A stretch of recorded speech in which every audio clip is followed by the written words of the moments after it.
So, welcome to our conference, the themed Inspiring the Next Steps. So this conference, I believe, was first scheduled in 2020. Not entirely sure why that didn't happen. I think we got a wee bit busy at the time.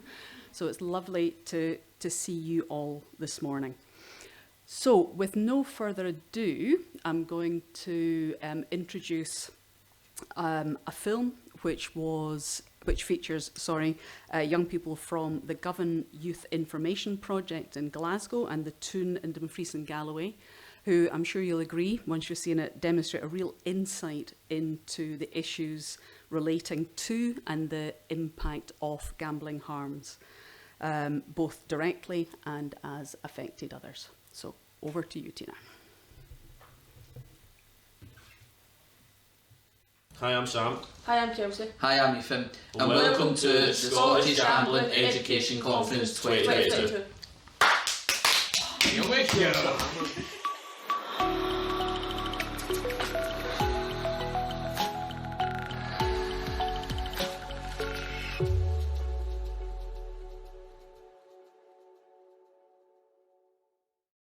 So we took part in the gambling project, and it was ourselves and a couple other young people. We travelled about our local area to see how kind of many gambling shops were beside pubs and stuff like that, as kind of Govan seen as a kind of poverty area.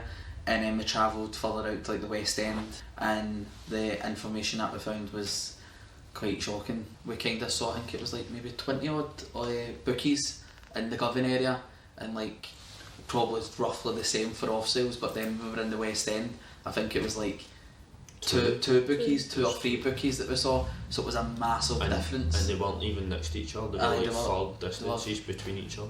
Aye. It's targeting, but it's like a targeting audience, because they know it's middle class kind of section that will normally have much money that don't know, but they'll gamble to try and get more money or the outcome of winning. It opened our eyes to see how areas were so different, and how these big companies and that do target the vulnerable people. They don't have much money, and then you've got an off sales or a betting place every few shops down, so it's a bit hard not to go and bet when it's constantly in your face. We delivered a presentation to one of the youth clubs as well, which was obviously a lot of young people that from the age of 8 and that to up to about 14, 15, 16. We implicated into that a bit about being money wise as well, and controlling our money and budgeting and stuff.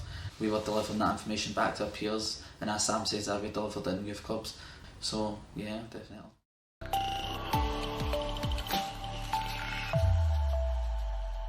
The Toon, it's a drama-based production that talks about issues that young people face on a daily basis, and talks about how they face it and how it can be helped.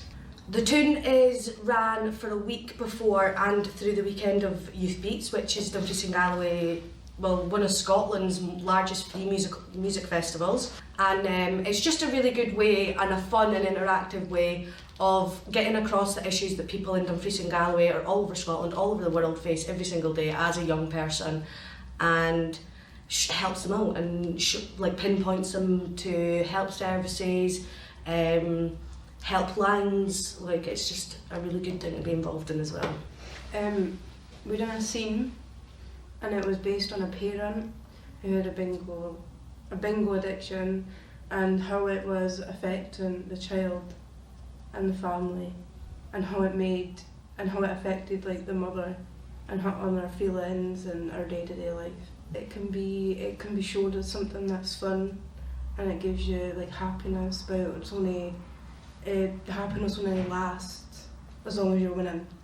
And in the scene it kind of showed that it only lasted for as long as the money lasted, and then it kind of went downhill and people just weren't happy.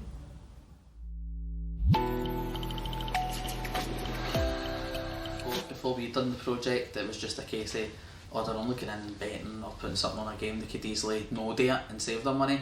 But after we'd done the project and we looked more into it, it was kind of opening their eyes to it is similar to a drug addiction or an alcohol addiction, like with people who are on drugs and alcohol, it's so tough for them to get off it. It's the exact same for somebody who's got a gambling addiction. It goes into addiction because you can put £1 into it and then you start, then 5, then 10, and it can go up and up. When you look at their bet history or whatever, they see that they've lost more than what they've made, but because of the thrill of, oh, I've won like £100 this weekend, they don't realise how much they've actually lost. And just in this generation as well, it's constantly in your face with apps, like advertising that comes up in apps. Like if you're on a game on your phone and then an app pops up, it's either related to like betting or playing a kind of simulated game, like fake betting, which is then getting young people caught up in it. Then it's on TV and stuff like that, so it can be seen as the norm. But as Sam was saying, it's so easy to get caught up in it. Gambling is so normalised. You can go to the scratch shop and buy a scratch card. You can go into the bookies and put a bet on the football and no one would bat an eyelid. And it's very, very easy to get stuck in a deep dark hole with gambling, especially when you're doing it a lot and you're winning. You may win a lot and then you get hooked and you think you're going to win all the time, but in reality you're losing more than what you're winning. People can get in debt really quickly and they can hide their bad mental health with a smile on their face and just be their happily bubbly selves, when actually deep down inside they might be struggling with how to deal with it and might not have anywhere to go.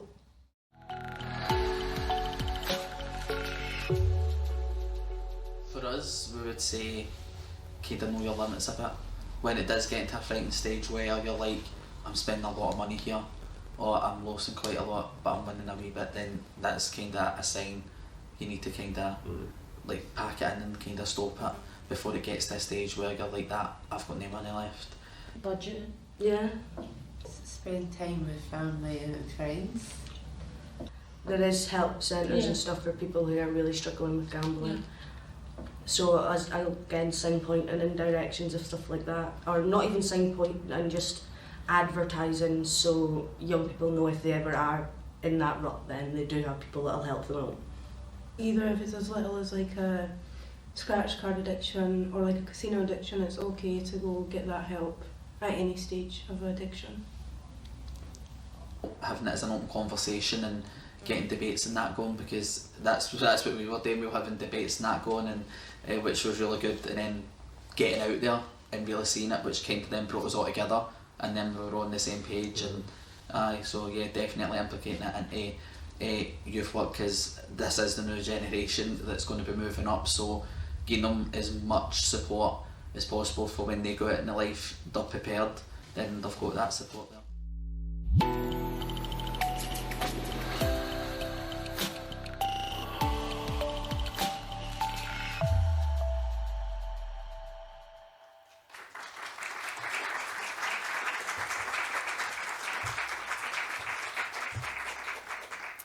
Follow that, Gambling Education Hub. Thank you so much to everybody that was involved in that and who's here today. That was fantastic and really succinctly summed up a lot of the issues that young people are facing, and either directly or, as I said, as somebody experiencing harm. Excuse me a second. So, my job now is to give you a wee bit of history into Fast Forward and our work in gambling harm.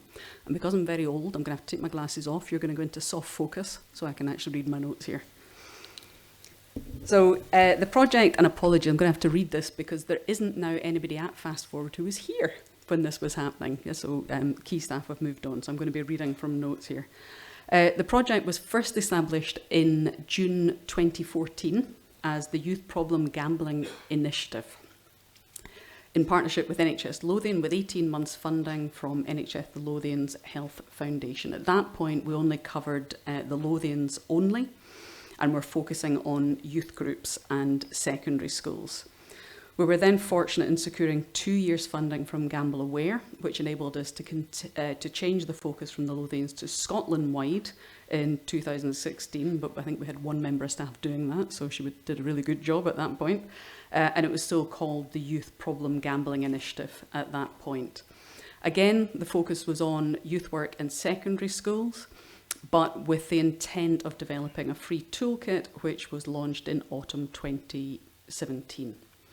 Conversations then started with Gamble Aware around continuation funding to build on the success of the national pilot, and we were encouraged to expand the model of the project into the Gambling Education Hub, which was launched in late summer 2018, and we've got some existing and previous members of staff from the hub with us today, so you'll get some of the history from them as well. We secured funding for 3 years, and were then able to develop a team of 5, adding focuses on further education, employability services and services supporting parents and carers, as well as establishing the Scottish Gambling Education Network, which I know a number of you are already members of, and if you haven't, we'll get you registered before you leave today. Bringing together a wide range of skills, knowledge and lived experience in the network to continue the national discussion around gambling. In 2021, we secured a further 3 years funding from Gamble Aware for the Scottish Gambling Education Hub. At that point, Gamble Aware was also tendering for English and Welsh gambling education hubs to draw on the learning from Fast Forward's work over the previous 7 years. And again, we have colleagues from both the hubs here today. So if you're interested in finding out what the plans are in England and Wales, grab them over a coffee and find out what they're up to. So some of our colleagues from the hub joined us here about 6 months ago. We had our inaugural Festival of Peer Inspiration, which we invited young people from schools, employability programs and youth groups. And I'm now standing, I didn't get on the stage last time, they didn't let me.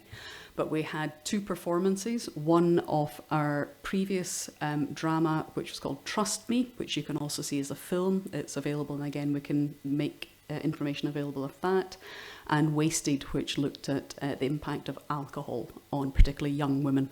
So it was absolutely fantastic, and it was great to meet some of our colleagues from the English and the Welsh hubs at that point.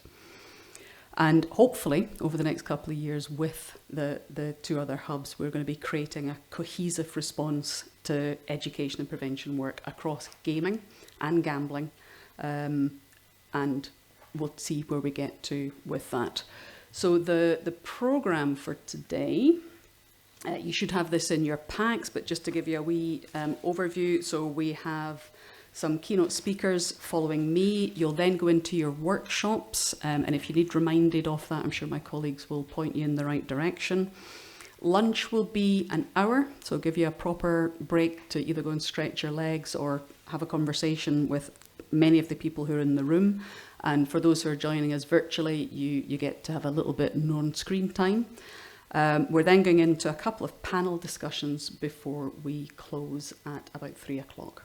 So I'm now going to hand you over to my colleague Fran Howard, who is the project manager of the Scottish Gambling Education Hub, who is going to MC the rest of this morning's session. So thank you for joining us, and enjoy.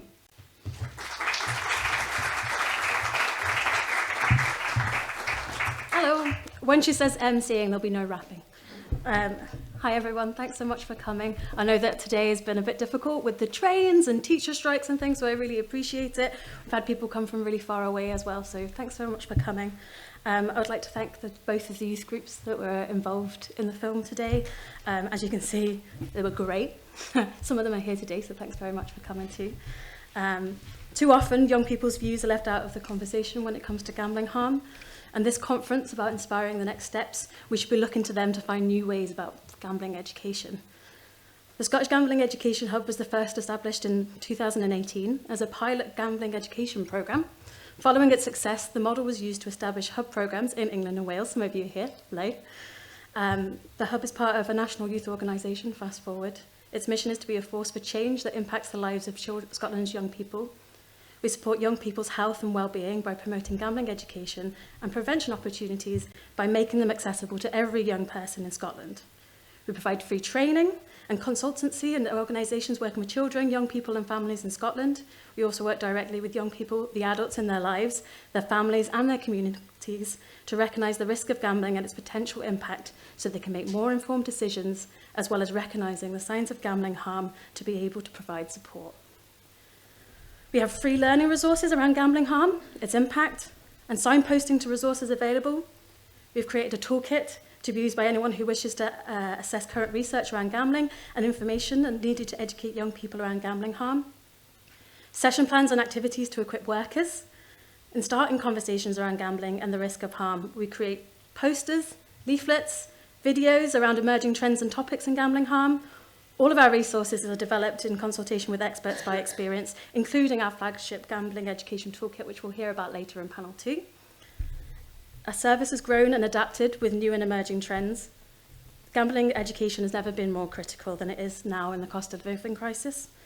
The cost of living crisis is pushing families further and further into poverty, and this will only put people further at risk of gambling harm. Although there are loads of different contextual drivers and personal motivations that can influence gambling participation, for some people, gambling may be seen as a way to earn easy money, at a time when it's difficult to make ends meet. For example, over 1 in 10 women aged 18 to 49 have already turned to gambling in an effort to supplement household income. We need to start having open and honest conversations around gambling harm with ourselves and our young people. We need to listen to the voices of experts by experience and engage them in co-production to ensure that we create together is going to be the best thing that it can be.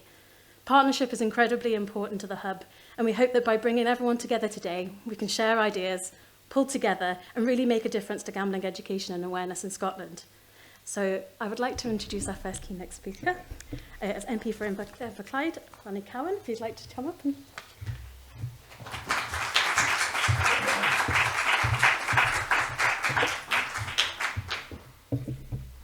Thanks very much. Thank you for asking me to be here to talk to you today. I am Ronnie Cowan, I'm SNP MP for Inverclyde, and today I stand before you a very angry man. I'm not naturally angry. I'm trying in later life to be less angry than I used to be. I used to be a very angry young man. I'm less curmudgeonly now, but when I woke up at 5:30 this morning to get the 6:30 train to come through here, I was in a pretty good mood. I got home late last night, but you know, I got home on a Wednesday night. It's good for Westminster. And I was reading the speaking notes coming through in the train, and then my office kicked about 8 o'clock and started sending me through, as they do, the news for the day, and I read through the media as it's unfolding. And I saw a couple of stories in today's newspapers, and that's what started to get under my skin. Because you might have seen yesterday's front page of the Times talking about an increase in gambling harm, and today the Daily Mail are reporting on what they're perceiving to be the outcome of the gambling white paper. Now, it's their perception, but I know from experience what government departments do is they fly ideas out there. They'll have things get leaked, but they get leaked to see how people react to them. And my reaction to what I've read today in the Daily Mail, which is not my normal read, was one of disbelief, anger, disappointment. But it's something that I have to address my anger issues, and I have to address what's happening at Westminster. So I'm of the view that we want to educate and we want to inform. We want to provide people with the tools to control their gambling. We want to help people avoid being trapped in addiction, which is all absolutely laudable. And I applaud and I support those that are educating and informing our communities, and in particular our young adults and our children. But we are up against an industry that has relentlessly pushed its products onto the marketplace and often onto those who have already been damaged by them. The gambling industry is actively grooming the next generation of gamblers and paying scant regard to health and safety of its current consumers. I don't say this lightly. Like most of you, I have witnessed this. A young man that has suffered an acquired brain injury came in front of our all-party parliamentary group to give evidence. He'd been encouraged to gamble his financial settlement over £250,000 by a gambling firm that were aware of his condition, and that his condition increased his desire to take risks and encouraged repetitive behaviour. They ignored his pleas to stop messaging him while he was in a psychiatric ward and offered him bets. They drained him dry. I've met with families from Gambling with Lives to hear the stories of their loved ones that completed suicide, driven there by incessant inducements to gamble, despite their protestations not to be contacted. Imagine that scenario. I was in the Gambling Lives who did the big step. I was walking along with one of the guys there. He said to me, he said, "Do you know what that's like? That's like a recovering alcoholic when offered free drinks by his local barman. That's what the CEOs of those big gambling firms are doing. Effectively, they're dragging people back into addiction with the full knowledge of the damage they're causing. That's what we have in the gambling industry. Contact their database, offering incentives to gamble.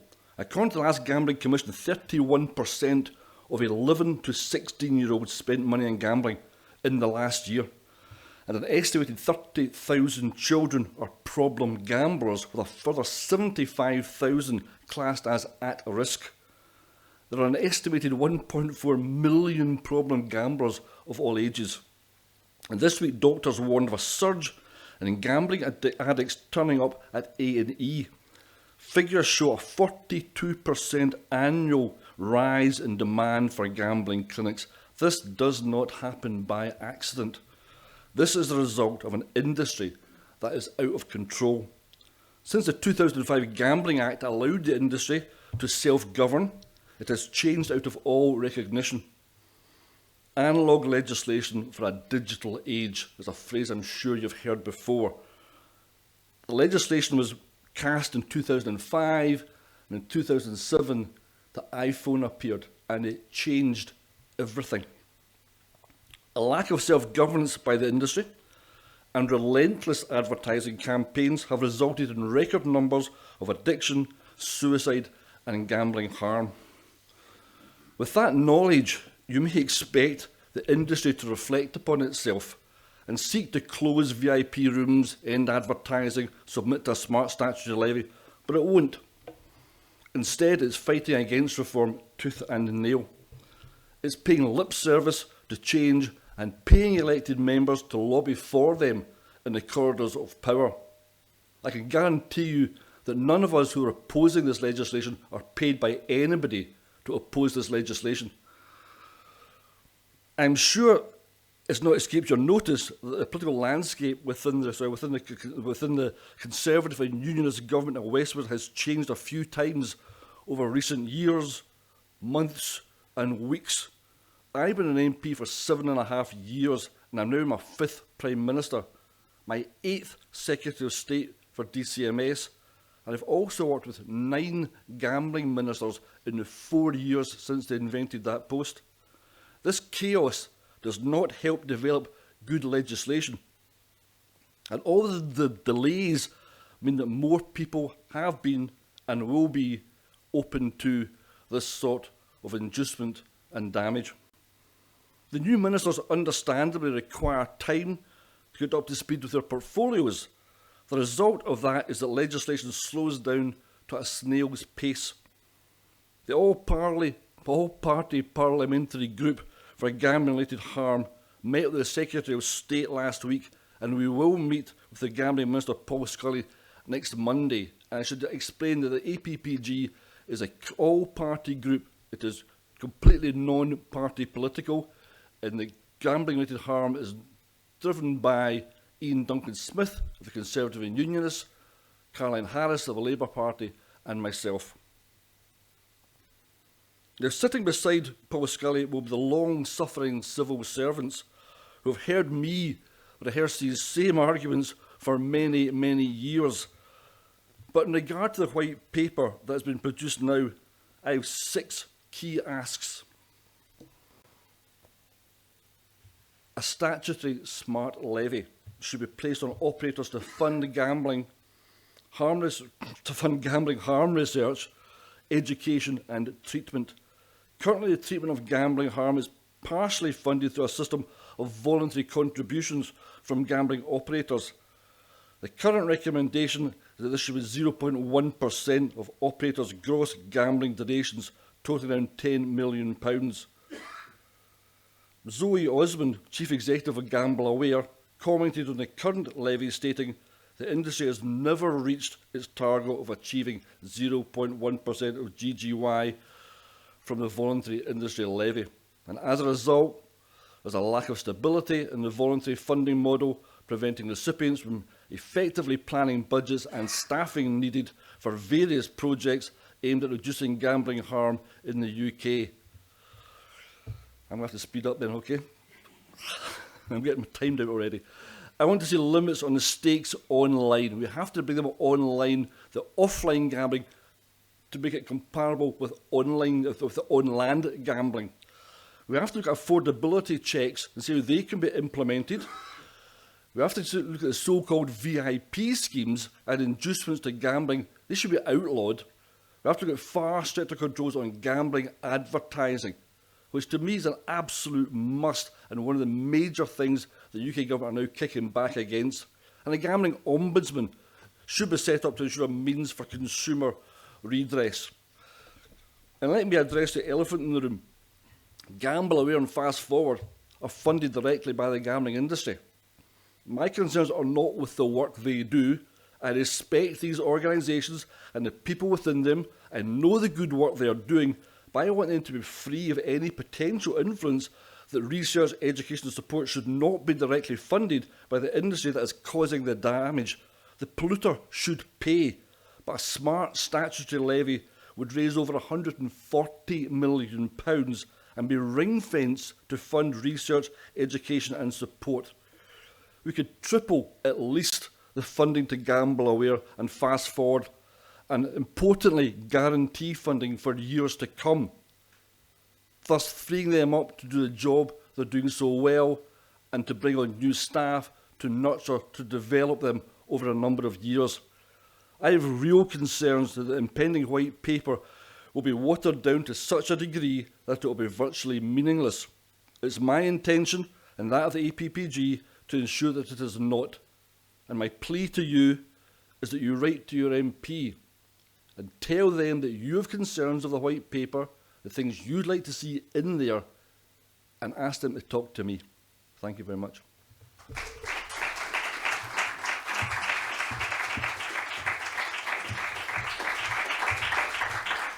Thanks so much, Ronnie, and your call for action. I very much appreciate it. Next up, we've got Lauren and Carla, who are youth workers from Dumfries and Galloway, and they're going to speak about their experience learning about gambling harm and working with the Hub. So please step forward. I'm Carla Grant. I'm the youth development worker within Annandale and Eskdale.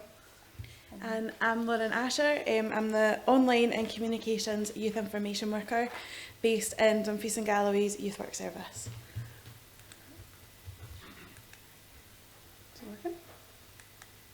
I don't. Yes, there we go. So for anyone that doesn't know about Dumfries and Galloway Council's Youth Work Service, we work with young people aged 12 to 25. We deliver a range of universal and targeted opportunities, including group work, one-to-ones. Some of the types of services that we deliver are like drop-in sessions, issue-based youth work, youth events, like you heard about Youth Beats, wider accreditation, youth democracy, including Dumfries and Galloway Youth Council and action groups. As part of this work, we've been working alongside various groups of young people to explore how we can better support them to learn about gambling, the risks involved, and how to reduce harm.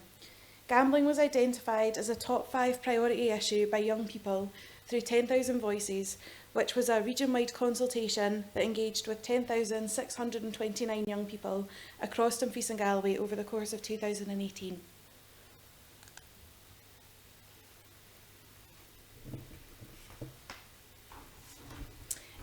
To start with, we felt that it was important to first clarify what young people already knew about gambling and to explore what their knowledge was. Through these conversations, it became apparent that some of our older young people that we were working with, young leaders, young volunteers and young parents, seemed to have a greater understanding of what gambling was, gambling behaviours, and had engaged in it themselves. Whereas when we were speaking with some of our younger young people who had been involved in our junior youth groups or through our schools interventions, they had less knowledge of gambling and were unable to identify the behaviours they were taking part in were actually gambling. Through this, we then worked backwards. So we started with our older young people and used their experience and knowledge to work backwards to design what our early intervention and prevention could look like. Where would they have first come into contact with gambling? Where should we then aim our interventions at to ensure that young people were going to be access and help before they found themselves in a gambling situation.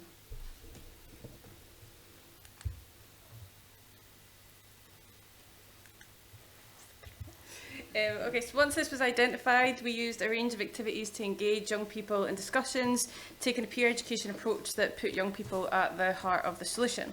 So first of all, we upskilled all of our staff that are employed by Dumfries and Galloway Council's Youth Work Service. They all undertook gambling education training to ensure that they felt comfortable talking with young people. It was identified, if anybody is youth workers in here, that obviously if you don't have even a tiny bit of knowledge, then you can sometimes shut that conversation down because you're not confident to then have that conversation. So we ensured that all of our staff were then confident and comfortable to actually have an open conversation with young people. And we also had Tina from Fast Forward and Scottish Gambling Education Hub to come down. She came down to Lockerbie and then to the Yes in Dumfries, and actually did some different activities to engage young people around their knowledge and find out what it was that we were doing. For those of you who might know about our services, we hope that you have heard of The Toon, which some of our young people spoke about earlier. It is an interactive drama-based production that young people design from scratch. They write the scripts and then perform. And it aims to address some of the young people that we know that young people are facing. This year, one of the scenes at The Toon, as the young people described, was focused on gambling and looked at the ripple effect that a family member's gambling can have on young people or children within the household. Some of the young people who were involved are also going to feature in videos that we'll be launching on our social media platforms today. They've been working on a hashtag Don't Dice With Life campaign and have created a series of 7 videos aiming to educate other young people in their own words about how to reduce the harm if they are taking part in gambling. Yep. And lastly, we've been ensuring that all youth groups have the appropriate posters, the numbers that displayed to signpost young people to specialist services where needed. So we've got all of the Fast Forward posters and anything else that we can get as well in all of our youth centres across Dumfries and Galloway.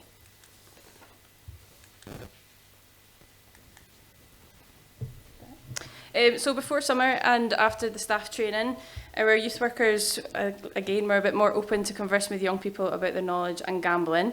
So through this experience, young people were then kind of asked about what it was that they would like to do about gambling, how could they educate other people, and they came up with a project to inspire their peers by doing a 12-week project where we learned about what gambling was, the risks of gambling and harm reductions. So we actually then created a board game. Some of you, as if you were here upstairs, downstairs, where we first came in, yeah. The board game is there to have a look when you are out at lunchtime, and you can try and have a play with it. So that's just a prototype for it, and then we're actually going to get it manufactured. But the main purpose of it is there's 7 colours, so each colour has something related to gambling. So we've got like a game of 21, higher or lower, congratulations, you've moved 2 spaces, and there's a trivia. So the easy is your basic music quiz, trivia, general knowledge, and then your hard is all gambling related. So it's your harm reduction questions. It's if anybody's seen the Fast Forward toolkit booklet that has all of the percentages, we basically stole all of that information. Tina said we could. So we stole all of that but put it into like a trivia quiz. And the young people then chose the questions and said like what was most shocking from what they had learned, and then put that in so that it was actually a trivia question. And then through that there's obviously the betting side. So there's like fake money. Every young person gets given £100 and you go through the board game, and then at the end it's all then down to the youth worker or the member of staff that's working with the young people, and they ask them different questions. So such as you can take money from the bank, but your interest is that you move 2 steps back, but then because you can win money, you then have to give that money back as soon as you win it. Obviously, you've then lost your money, you need to go back to the bank. So then at the end of the game, when somebody wins, there's about 10 prompt questions, but then as youth workers you can then ask more, but the prompt questions are kind of there just to start the conversation of how did it feel when you got stuck in that bank rotation? How did it feel when, was anybody cheeky enough to actually ask their pals because they realised that they didn't want to get interest from the bank?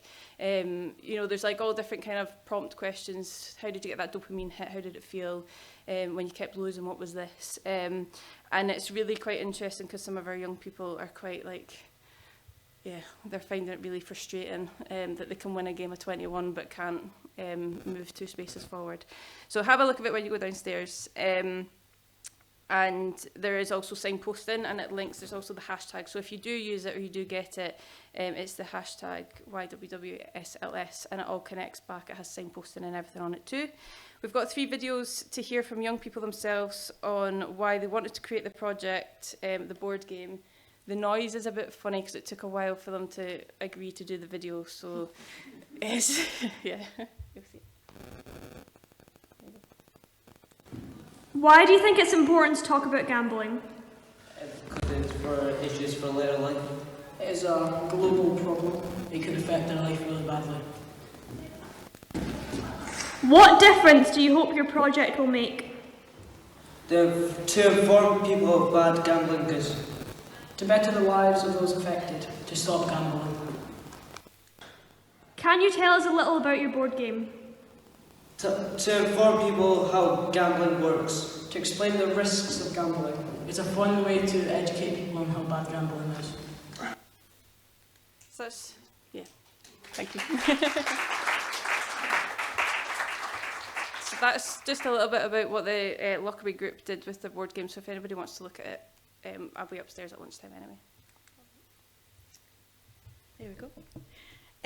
So the other project we've been working on alongside young people is our digital peer educators have been designing a series of videos called hashtag Don't Dice With Life, which is a campaign that they've developed.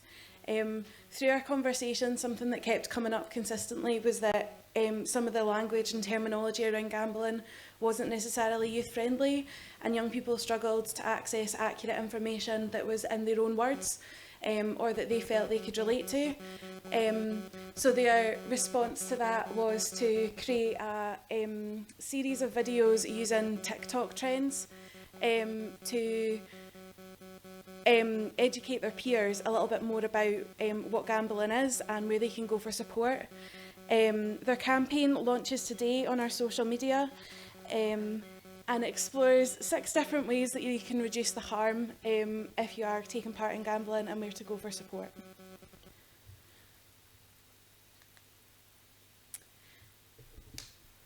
As well as educating young people, we were working with others on gambling. We wanted to ensure that the young people participating were also getting something out of the project, and we identified these from the National Youth Work Outcomes from YouthLink Scotland, and these were all things that the young people themselves at the end of the project were able to say they had done. They felt confident, they felt that they had more knowledge to be able to make informed decisions, and that they felt much more able to take part in teamwork and leadership. They would have been here to talk about it, but we have our annual Youth Awards tonight, and they are finalists, so they are busy preparing for that.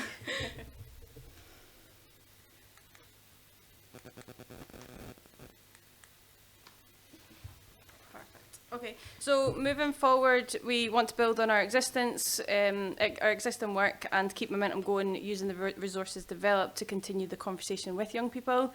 So once the board game has been manufactured, I've spoken with Tina and we're going to make sure that she definitely has a copy, but depending on how we can get them manufactured, we're going to try and also get quite a few. So as soon as we've got it, we'll send it to Tina, and I'm sure that she can send it out to members and stuff so that you have it. If you have any questions, you can let us know. And all the videos that will be launched today, if you have any of our social media, it will be at YouthWorkDG, and it will all be on there. And tonight, when we are at the Youth Awards, there will be a TikTok challenge to hopefully help this kind of conversation go viral. So again, have a look on our TikTok tonight for the YouthWorkDG, and hopefully you can get some young people involved in that conversation. For us, we see this kind of as the start of our journey. We don't these projects have kind of taught us a lot and taught the young people a lot, and they are already devising what their next steps could look like. So they are excited to see what the next year or so brings in terms of gambling education. I don't think we've got time for questions. So if you do have questions, please feel free just to email us or head to our website where you can find contact details or drop us a message on social media. One question. One question. What age? You say young kids are young, but what's the youngest age group you're talking to? Generally, our services are for young people that are aged 12 to 25, but we also run junior youth groups which engage with young people from about primary 6, so they'll be about 10. Yeah. The conversation though as well that we've learned is that young people don't understand all of the gambling. So Monopoly, McDonald's Monopoly for example, is the biggest one. So we're like, is that gambling? And they're saying no. But we're also then going, well, it is because actually you're spending more money, you don't know what you're going to get. How often would you normally drive to Johnston Bridge? So like, for example, Dumfries Galloway, if anybody knows, you know, like for young people in Annan, for example, to get to Johnston Bridge is a 20-minute drive, or to get into Dumfries is a good 30-minute drive to get to that McDonald's. But when Monopoly's on with McDonald's, we're seeing an increase in young people get into these different areas to go to McDonald's to maybe win a TV, or like, but they don't know what they're actually getting. So we're like, well, you're participating in gambling then. Or maybe they're doing their mum's lottery numbers, you're participating in gambling.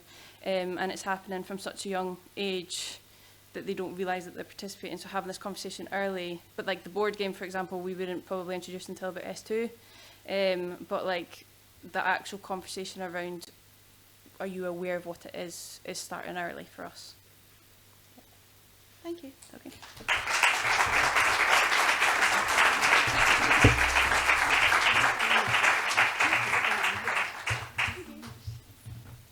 Thanks so much. That was really, really great to hear. The board game's upstairs if you want to play it. It's really cool. So next up, I'd like to invite to the stage Robert Quigley, who's the Education Collaborative Lead at Highland Council.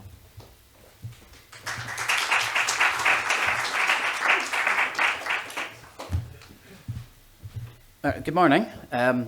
Thank you for inviting me to make my first ever keynote speech. With that in mind, before I travelled down from the Highlands, I did test the speech out on my own children at home. You may ask, how did it go?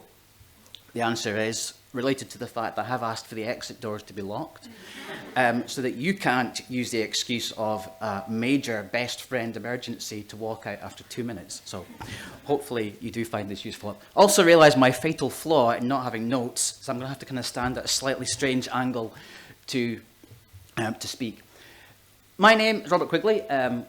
My role actually has changed since I put the slides together. I've now got responsibility across Highland for digital learning. Previous to that, I was a head teacher of a primary school. My remit is to support schools with digital learning, so it's kind of general how to use digital tools, but most crucially for today is the online safety agenda. So I'm going to share with you the Highland story in terms of the connections between gaming and gambling. I think it's quite useful to give you the digital context in Highland, just so that it sort of sets the context for what I'm going to speak about. Highland is one of the first authorities to have rolled out one-to-one devices. Back in 2017, we rolled out one-to-one Chromebooks for children from P6 to S6. These are devices that go home with the children. Smaller schools, primary schools, have got one-to-one across P1 to 7. Larger schools have got 1 to 5, from P1 to 5. As I say, the key bit is that the devices go home. So children actually, in some cases, have their first digital device at a relatively early age.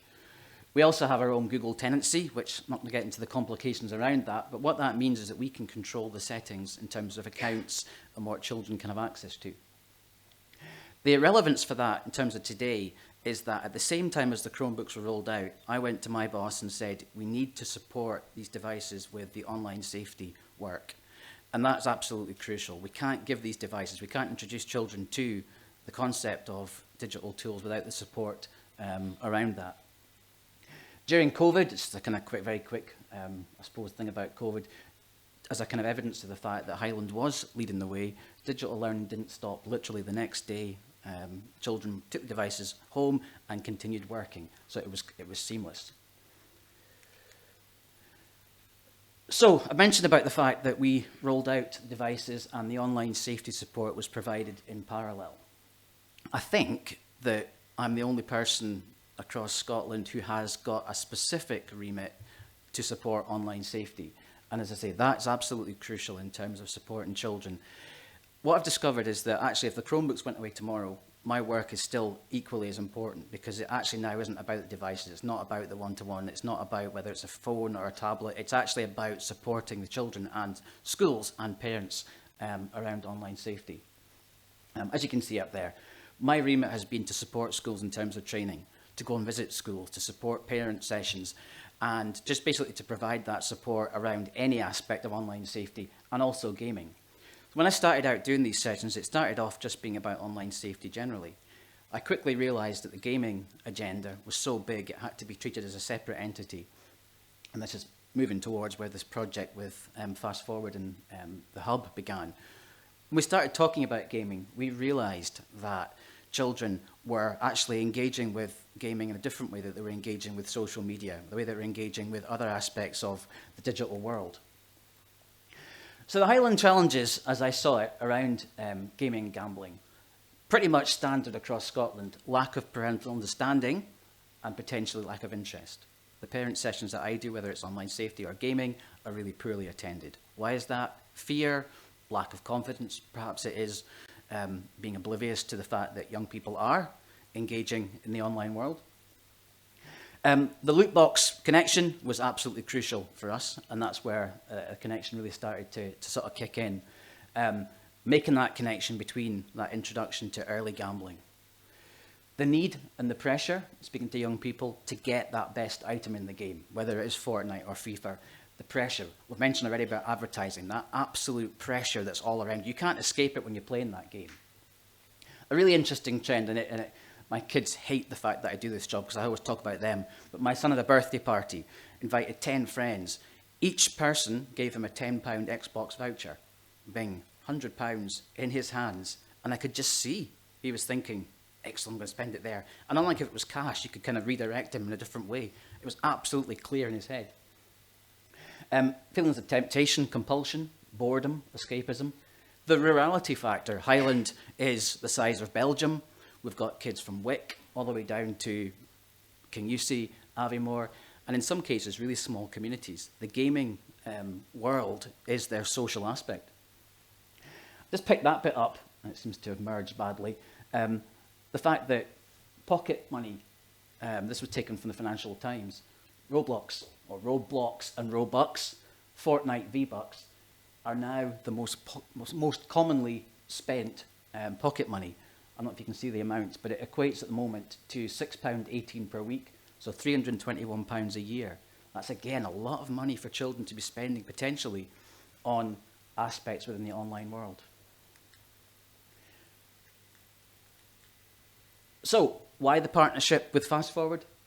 I needed to have more specific research and expertise around the key issues of gaming and the fact it was leading into gambling. I needed to understand the nuances around how young people play games and how things like loot boxes impacted. And I needed to understand better the link between online safety generally and online gaming. So Donna and I had our anniversary of meeting just 2 days ago at the Online Safety, Internet Safety Planning Day. And I just saw Donna's name come up and thought, this looks really interesting. It links to me what I'm doing really well. So I made contact with Donna and we started to talk. We then began discussions around possible partnerships, which ended up being a series of sessions between parents, carers, the adoption parents, foster parents, social workers, children's service workers. And this started to roll out across Highland over the start of this current year. This engagement has continued, Donna and I constantly speaking, and it's just been a really, really valuable partnership. As I've said already, we provided these training sessions, and they weren't just delivered by Donna or myself, it was done collaboratively. And that was really challenging for me because it was letting go of my baby, if you like. The work that I'd done was almost saying, I'm not the expert. So Donna was able to give that really valuable expertise and insight into the connection between gaming and gambling. Impact so far, I think as you can see there, the main headline is increased confidence. I've got confidence, I've got more confidence, the parents, the schools, the pupils are definitely starting to see more confidence around what these links are. We haven't solved that problem, we're not going to solve the problem necessarily overnight, but we've got a much better understanding. Increased parental engagement. Unfortunately for me, my online safety sessions are not greatly attended. Donna's session that we did collaboratively got a pretty good turnout, so either it's me or it's the actual subject that was particularly appealing. So there are early signs of increased parental understanding of that connection between gaming and gambling. We've raised awareness, particularly between the kind of child protection safeguarding issues. We also worked with our child protection officer, making those clear links between looking for the early signs that might link to child protection. Really strong connections now. I feel we've got a really good partnership that's genuine. It's not just something that we did as a one-off. We're already talking about how we're going to move this forward in the future. I think that's pretty much for that one. So that's really my kind of story. It's about that partnership. It's about a realistic partnership. It's about reaching out and actually finding that knowledge. And that's what I'm finding with the work that I do, is that I'm not going to have the answers to everything. And we stumbled upon this partnership, but it's been so powerful, and I'm really excited about the future. Donna and I were speaking about potentially creating a podcast, creating future training sessions. So it's just reaching out. So I guess my plea would be, to reach out to whoever it is and actually seek that advice. It's almost modelling what we preach. Parents potentially are uncomfortable or unsure about this kind of digital world. And, for myself, I'm not the expert, so it's reaching out and finding that support wherever it might be available. So thank you for A, staying, and B, letting me speak today.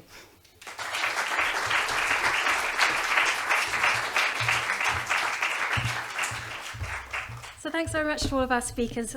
You all showed me up, you all did such a great job. So next up, we're going to be going into our workshops. If you're in workshop A, that's in the library, in the court with Tina. She's at the back there waving her arm, so if you don't know who Tina is, you can follow her. Workshop B will be in the library with Donna. If you have chosen the one last spin, workshop D, that's going to be here, so you can just stay here. For everybody who is online, if you've chosen the Going Forward Own It, you'll be put out into a breakout room. If not, and you'll go doing the one last spin, you don't need to do anything, you just need to stay here and it'll be shown. So there'll be a lunch break at 12:30. So if everybody just wants to make your ways to your workshops just now, and I'll see you later.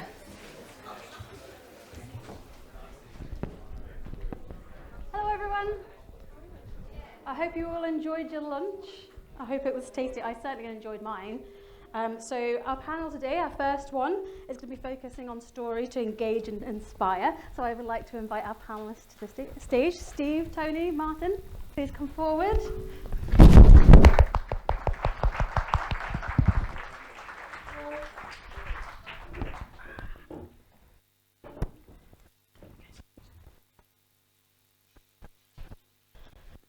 So I thought we'd start to introduce yourselves and tell us a little bit about the work you do. So should we start with Martin and we can work our way to the other end of the table? Hi, I'm Martin Patterson, half of the Machine Zone, which has been set up as a community interest company to raise awareness.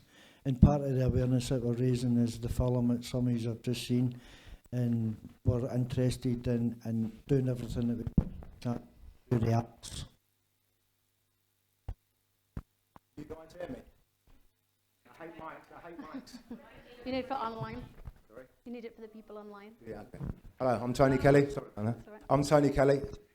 I'm founder and CEO of Red Car Gambling Sport Project. My background is professional football. So I had 9 years as a professional footballer, and during that 9 years, I lost £5 million to gambling addiction. So I set up Red Car Gambling Sport Project in 2015. And we are all about education, awareness, and preventing gambling harms. So that is me. Thanks.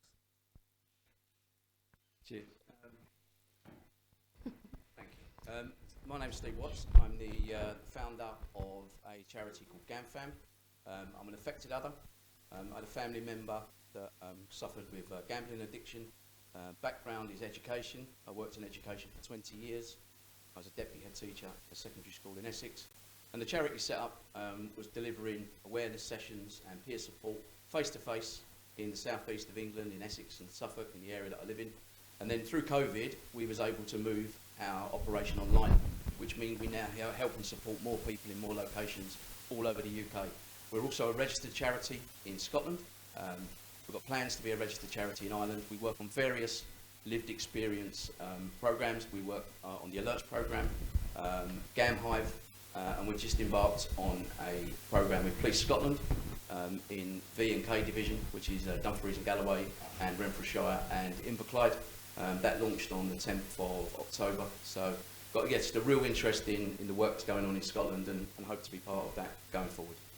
Thank you. Thanks very much. And we run structured peer support groups for affected others and gamblers too. There's the plug. And it's all free. I'm also all for red card gambling. That's all right. It is working, right. So, thanks very much for coming. I really appreciate that you're here to share your stories. That's really appreciated. And a trigger warning for everyone again, that if anyone feels uncomfortable or wants to take a break, please feel free to do so. We're going to talk about quite emotive subjects, so just in case.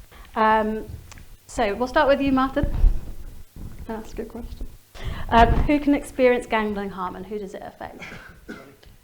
Who can experience gambling harm and who does it affect? Anybody can experience gambling harm. In my opinion, anybody who places their first bet or their first spin or whatever it may be, that could be the one. It's the same as a line of cocaine or the first drink of vodka or lager, whatever it may be. We're on the road and it can affect anybody directly. But the most damage in my own personal experience has affected others. Wife, kids, employers, friends, family. They soon disappear once you find out that you've got a gambling problem, which leads you down different paths and you're not acceptable at a bank for a bank loan or credit cards or whatever that may be. And to fund this horrible addiction, you'll do anything, as I've said in the film, and you'll turn to crime. And once you turn to crime, once you're down that slippery road, they boys don't come on a Friday and say, it's all right, you can give double next week. Do you know what I mean? So it's stressful for everybody who's close to you, and in the communities. It spreads like wildfire. Basically, that's what everybody who places a bet's at risk, especially now where this digital is so rapid and kids are getting involved at an early age through loot boxes, FIFA, and all these other aspects of gambling. Even bingo is not an innocent pastime either, because it's so digitalised now and everything's an algorithm. Everything's based on a near-miss scam, in my opinion. Even scratch cards are so addictive, and so once you start chasing, once you're on that merry-go-round of chasing, it's never ending. How about you, Tony? Yeah, I think Martin's right in terms of everybody. Whether you're a university student or whether I just happen to be a professional footballer, that was just my profession, but it is really irrelevant in terms of what you do for a living. I think one of the main things that I've seen over the last probably 5 or 10 years is evolving in women gambling. So back in my day, it was bookmakers, smoke-filled bookmakers. There was no online gambling in the 90s. No women would be in the bookmakers, but now the landscape's changed. So I think it's really important to highlight the fact that there's a massive rise in women gambling. And also we've got to look at the cultural side. You know, there's people from different backgrounds in here. We've delivered workshops to the Muslim community where gambling's forbidden. So as I said, anybody and everybody can get affected to gambling addiction. Yeah, just a bit more to add. I, again, agree with our colleagues up here. Anybody can be addicted to gambling, but I think it's worth noting how gambling's changed over the last sort of 10, 15, 20 years. Ronnie spoke about the Gambling Act this morning, but I guess if you're exposed to, you know, addictive products, online products, there's that statistic that 50% of people who play online slots at casinos become addicted to them. That's a frightening statistic for me, as high as Class A drugs, and the relentless advertising that we're seeing with the World Cup at the moment in particular. I think anybody can be addicted. Affected others, Martin, thanks for raising that. I think that's an important issue as well.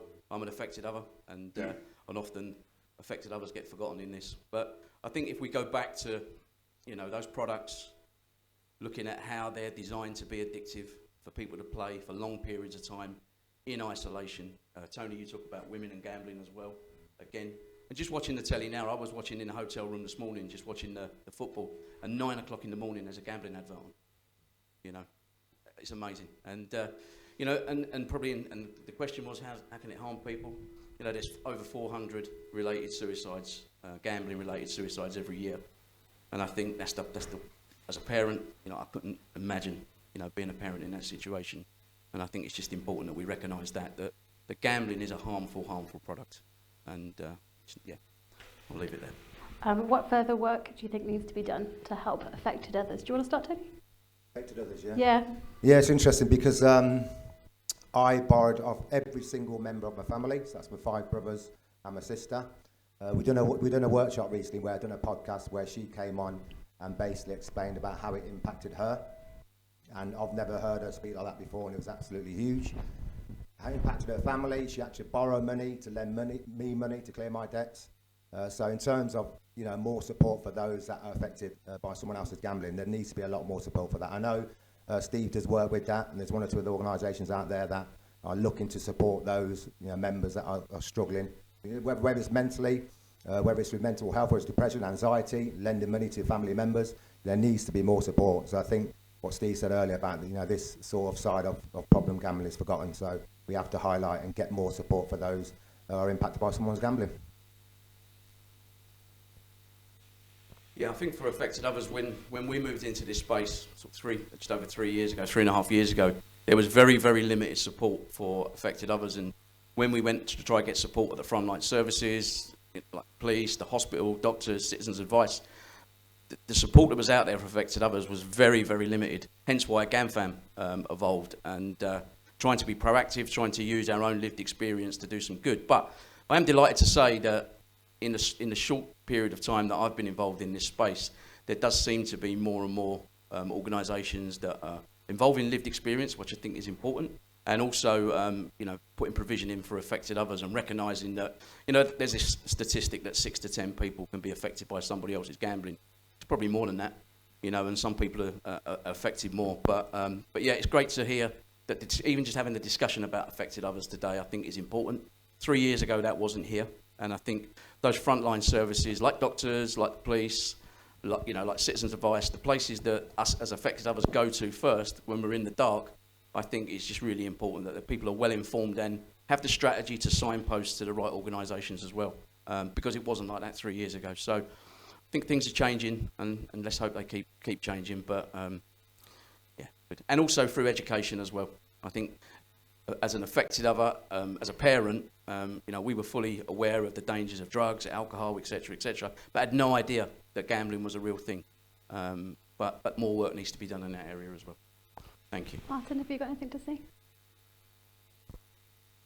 Basically, just everything that the boys have covered there.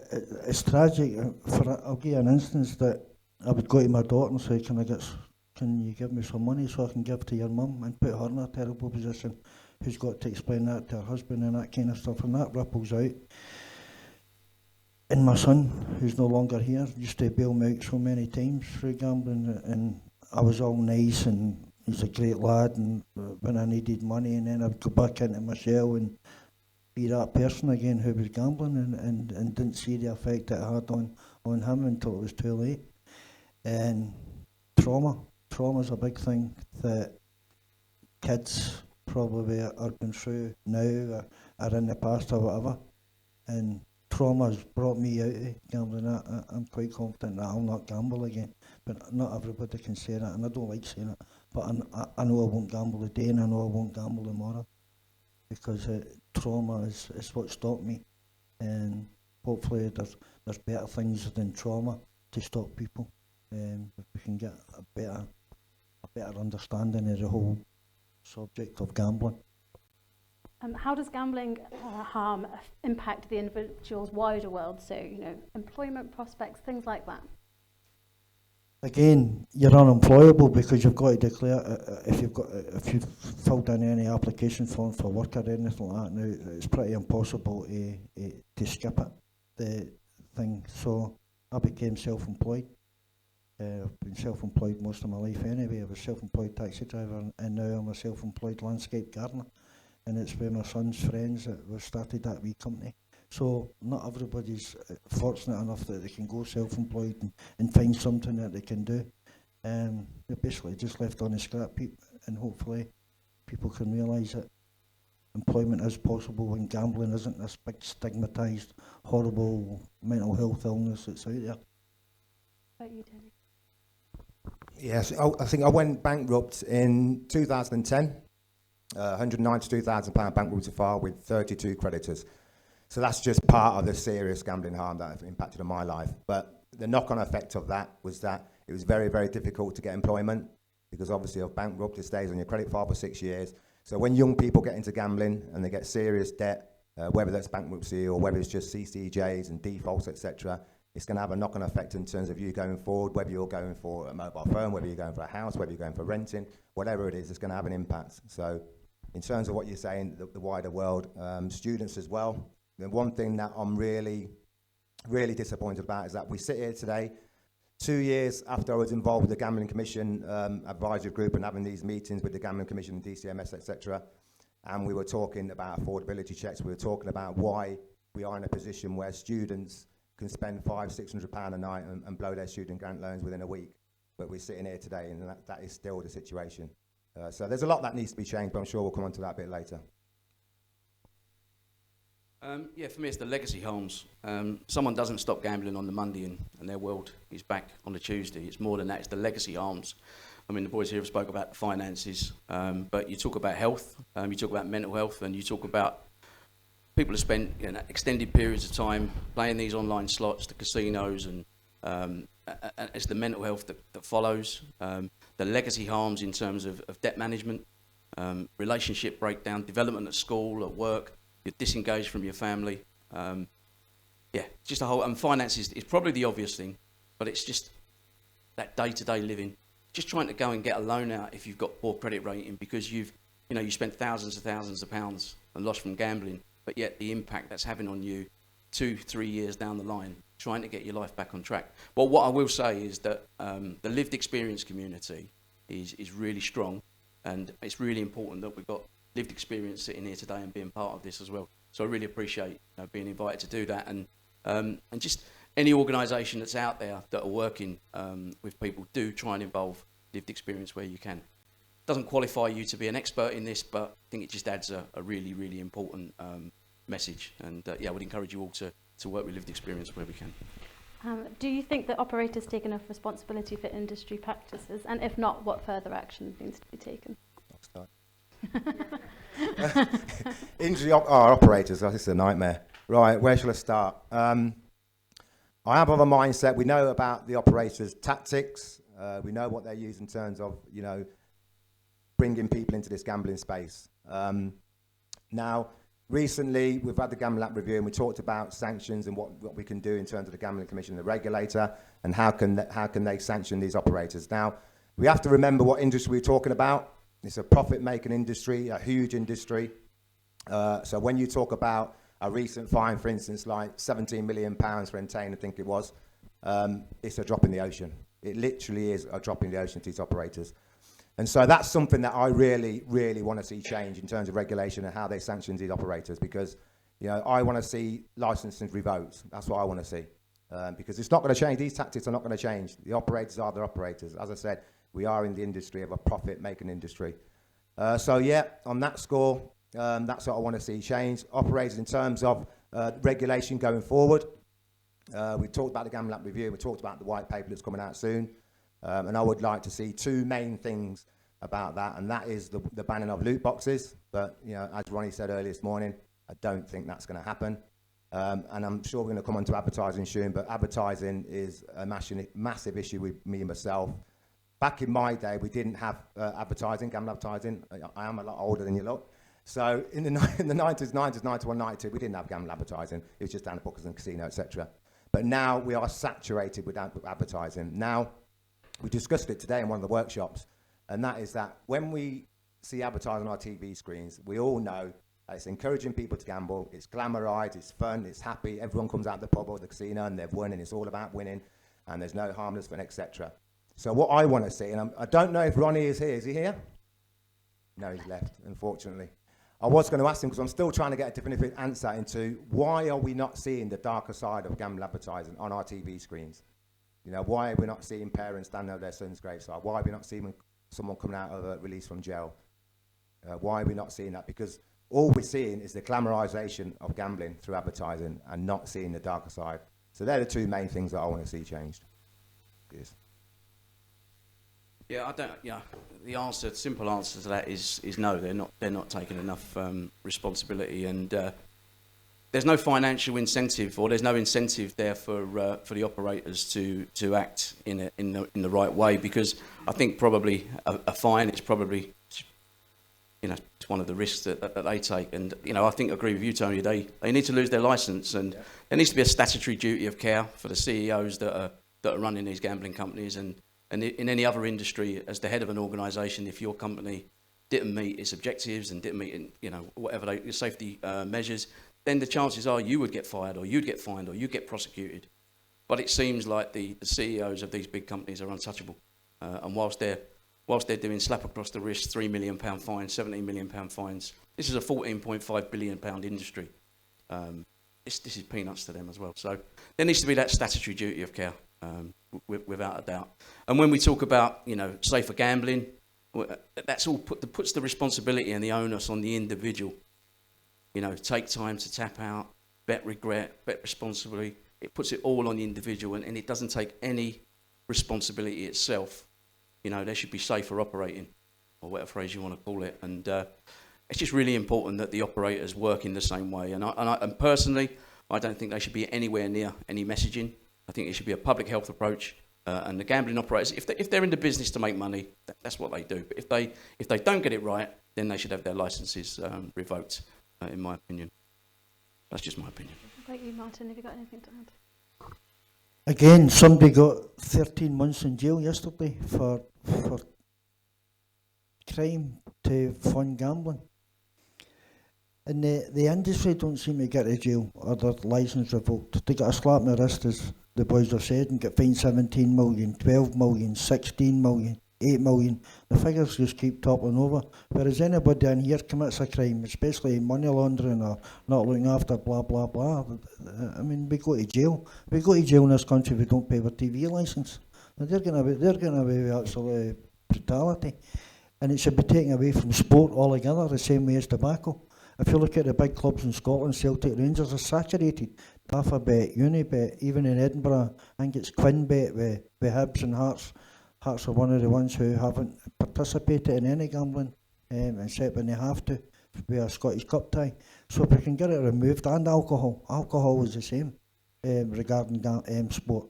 Just get it away out of sport altogether and start advertising decent things like protein and food and something to do with sport. Gambling and tobacco and alcohol, nothing to do with sport. Nothing to do with it, and it's embedded right in the middle of it all. Of course.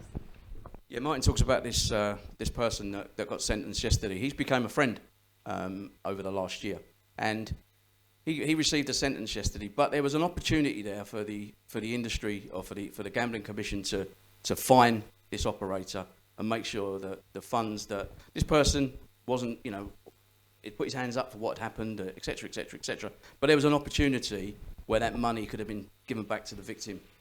And if that was the case, this person wouldn't be sitting in jail now. I'm sure of that. And this person has spent over a year in recovery, working on himself, giving back, being that role model to other people. And him going to prison isn't the answer. He's worked. He's been in rehab. He's been in recovery. He's been on our groups, and we will continue to support him. And when he comes out, we'll work with him again, because prison isn't the right place for people with that. And all of the money that he spent on from this all went on gambling.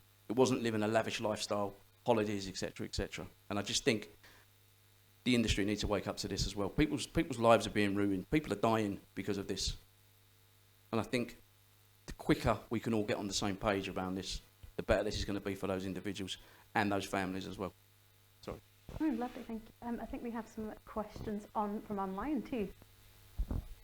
Yep, so we have a question from our online audience. We have a bunch of questions actually, but I'll start with one. Why do you think gambling harms are not a priority for governments and other organizations compared to other issues like alcohol and drugs? I think in terms of being a priority, I've spoken to lots of different stakeholders on the section. I think, unfortunately, it does come down to money. I think that if Ronnie was here, he'd be able to speak a bit more about the government and in terms of the APPG and what they've been trying to do in terms of they've got the credit card gambling banned. They've made certain small steps, but obviously in terms of big steps, such as I just mentioned earlier about banning advertising or putting safer messaging advertising on our screens, that's not going to happen. We talked about loot boxes, that's probably not going to happen. So there's a lot of things that were in the bill for the white paper that are probably not going to happen. I think Ronnie mentioned it earlier this morning that he doesn't envisage any robust changes. So I think basically it comes down to money. I mean, back in the day, the tobacco industry, we eventually got tobacco advertising banned, and I don't see why we can't do the same with gamble advertising. So that's all I can say, really. Yeah, I think it comes down to money.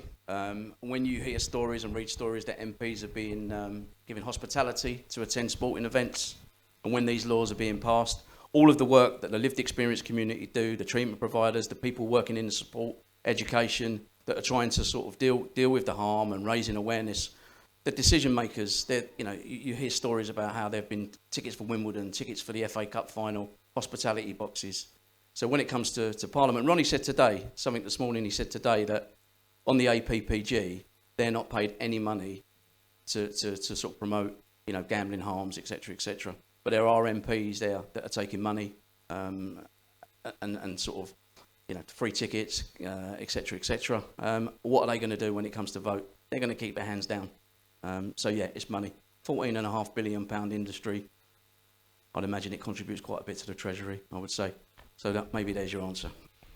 Has anyone got any questions in the room?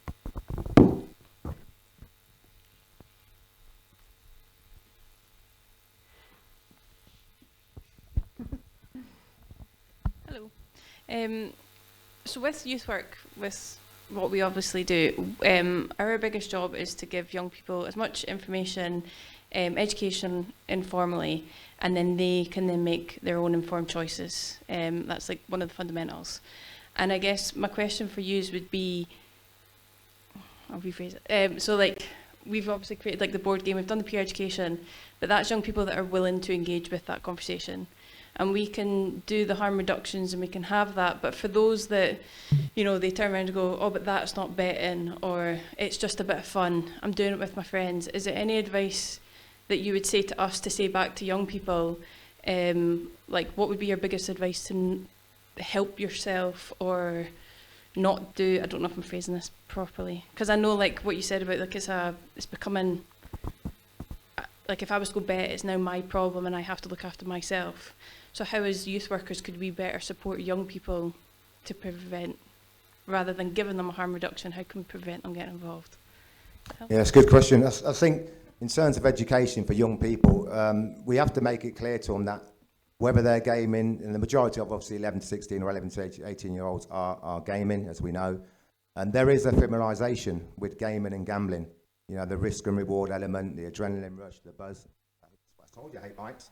Yeah, and the buzz, etc. So we have to educate them to just show them what problem gambling or gambling addiction actually looks like and what it feels like. And I think that's where Steve was saying about lived experience. We can show them what it's like, to walk in our shoes. And we have to educate from young. We have to educate from 11 years old, because this gaming and gambling correlation is growing absolutely huge. And as I said earlier, when you've got young kids of 10, 11, 12, and they're spending £500 or £600, albeit not their own money, their parents' money, we have to educate them about how that feels and whether that can lead and manifest itself in terms of adult gambling. And I think it's taking that approach as well, not judging them, just explaining to them and raising awareness of what gambling addiction could look like for you in those future years. Yeah, I think the whole issue as well is that gambling is normalised. It's seen as a bit of fun. It's promoted as a bit of fun. So when children are, there's obviously the links to gaming and gambling, as you said. So when people move to 18, I think it's what everybody else does. But I think it's important that that these kids understand about the products, how addictive they are, how they're designed to be addictive. I would imagine that the majority of youngsters that are starting to gamble now are doing it online rather than the traditional going into the betting shop, etc., etc. But I'm sure there's still some that would do that. But it's understanding, having an idea of what the big picture's all about. Understanding that 90, as Kenny, what's his name? GVC, whatever his name was. 99% of our customers lose, is what he said. I wonder what happens to the other 1%. Probably get their accounts restricted. But it's making sure that the youngsters understand that the advertising strategies that the operators are using, how addictive the products are, so that they're making informed choices about gambling rather than just doing it because it's normalised. And I also think as well it's important that parents, it's not telling parents at 14, of 14, 15, 16-year-olds, it's getting in at an earlier age, so that part of parents' toolkits of when they're 5, 6, 7 know that these electronic babysitters, these electronic games that they're playing, this is where it's all starting. It's normalised spending money online.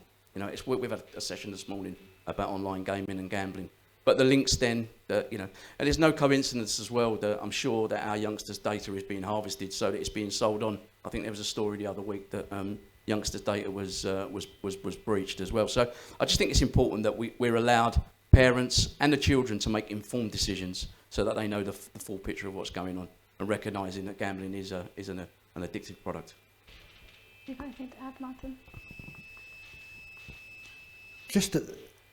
This is a global problem. This isn't just a problem in Scotland. I know we're concentrating in Scotland, but as campaigners and people will know in here, this is right from Australia, Finland, African countries now have been targeted big time through the advertising and the glamorising of gambling. And it's not glamorous. And 99% lose. Another 1% do get closed down. And that's a fact. So they're making billions. It's all losses. Every penny that they're earning is losses. They've got that much money they don't know how to get to. And that's a fact. So they're making all these adverts. Get rid of the adverts and get rid of it out of sport would be a great couple of steps. Kenny Alexander, by the way. Kenny Alex. Just come back to me. That's old age. I think we've got another question from online. Yep, so we've got a couple more questions. I'm going to combine 2 questions into one, if you don't mind. One question was kind of picking up on what you were saying, Tony, around advertising. Do you think there should be a total ban on gambling advertising and sponsorship on football tops, for example? So talking about advertising. And then on the other hand, what are some maybe things that can be put in place to negate that? So somebody commented saying cigarette packets, they show how smoking affects people, but there's nothing similar for gambling. Is there anything like that that can be implemented to increase that kind of harm reduction? Actually, that's fine, don't want it. It's exactly the same thing with what I was talking about earlier, and it's right. Cigarette there, it tells you what it can do to you. And that's what I've said earlier, that's what I want to see. I want to see the darker side and advertise properly to show people exactly what gambling addiction to you and how harmful it can be to you. In terms of shirt sponsorship, definitely, gamble advertising, shirt sponsorship. I'll give you a story. I went to talk to Stoke City, one of my old clubs. I wanted to do basically a little mini documentary at the stadium, and we got in touch with Stoke. Peter Coates and the Coates family at Stoke were the same chairman who signed me in 1990. So he's still there. Obviously, his younger family has taken over the club. And we said, let's do some work around education awareness. Let's do some work with the scholars, etc. And they basically didn't get back to us. They didn't want to know. And that's someone who I've had a relationship with over a period of time. Yet they didn't want to get involved in anything to do with gambling awareness or education or raising awareness, etc. So when it comes to shirt sponsorship, there obviously is conflict of interest in terms of their Bet365 being their operator or their sponsors. So I would like to see shirt sponsorship banned. It draws obviously millions and millions of young people into gambling when they go to the stadium with their dad. We're not just talking about shirt sponsorship, we're talking about advertising, perimeter fencing, we're talking about stadia betting, etc. It's bigger than people think. Because you go to any football club in the land now and there'll be some kind of betting going on within that stadium. So shirt sponsorship I would like to see banned, but more importantly for me is this advertising. I'm not against gambling advertising per se. I know one or two of the colleagues might be, and there might be some people in the room that say ban gambling advertising completely, but I wouldn't say that. I would say have a balance. So you show one side, fair enough. We have to understand that there are millions of people out there that do enjoy a bet from time to time. There's that social element. We can't ignore that and we can't exclude that. That's just a fact. It's a global issue. It's a form of entertainment for thousands and thousands of people. So let's not forget that. So I would like to see gambling balanced. So they show, yes, it's fun, it's entertainment, but on the other side, it can damage your health, it can damage families, it can have serious harmful impacts. So that's what I would like to see. I'm going to have to disagree with you there a little bit, as you can imagine. I think gambling advertising should be banned completely. If I want to buy a pack of cigarettes, I know exactly where to go and get a pack of cigarettes. If I want to put a bet on, I know exactly where to go and put a bet on. And I also think in terms of when you're talking about advertising, you're talking about promotions. These free bets, these enhanced odds, they need to be banned as well. Because if someone's trying to give up gambling and they keep getting nudged, we haven't seen you for a few months, here's a free bet, here's a welcome back bonus, that's going to draw people back in as well. So that advertising ban needs to include the free bets and the incentives for people to bet as well. Going back to the football shirts, that's just a drop in the ocean. There's something called the whistle ban. What a load of nonsense that is. Because there's gambling advertising on just before, just after. There's 22 people running around with gambling advertising on their shirts. Some of them are under 18. You've got pitchside adverts. You've got gambling partners around the ground that they're sort of prompting you to bet with them, and then the club make money out of that as well.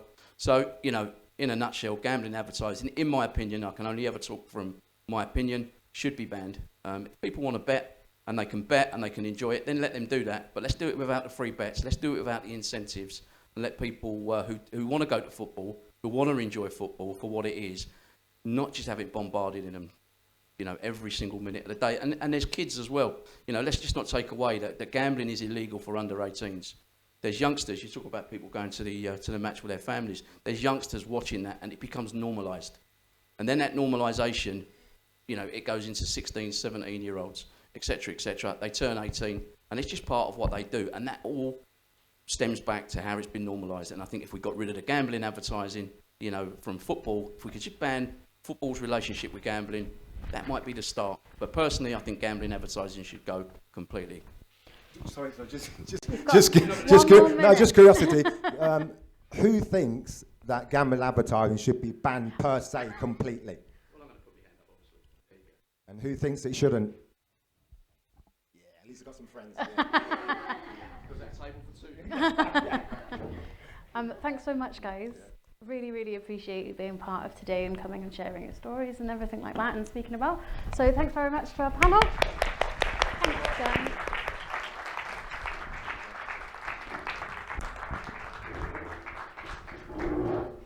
So we're going to get our next panel up. The next panel is about developing resources, sharing learning and challenges. So if we can have Claire and Hilda and Christina on stage, that would be great.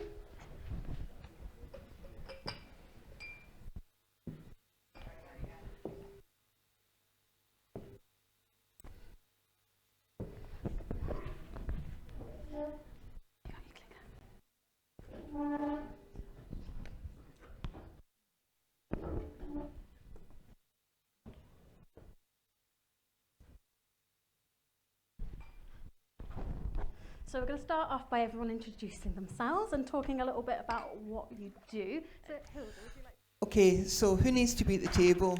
Basically everyone needs to be at the table, including the gambling industry, but you have to have people who've got experience of their lives being impacted by gambling harms.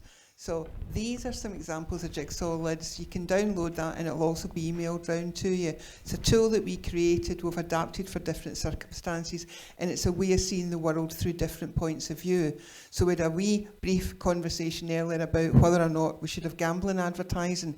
The jigsaw lids are a way to gather diverse points of view, then bring them together as have happened there, and you can look at them and see where do we share areas in common, and then let's work on that. So things we don't agree on, we can park. Things we do agree on, let's work on that.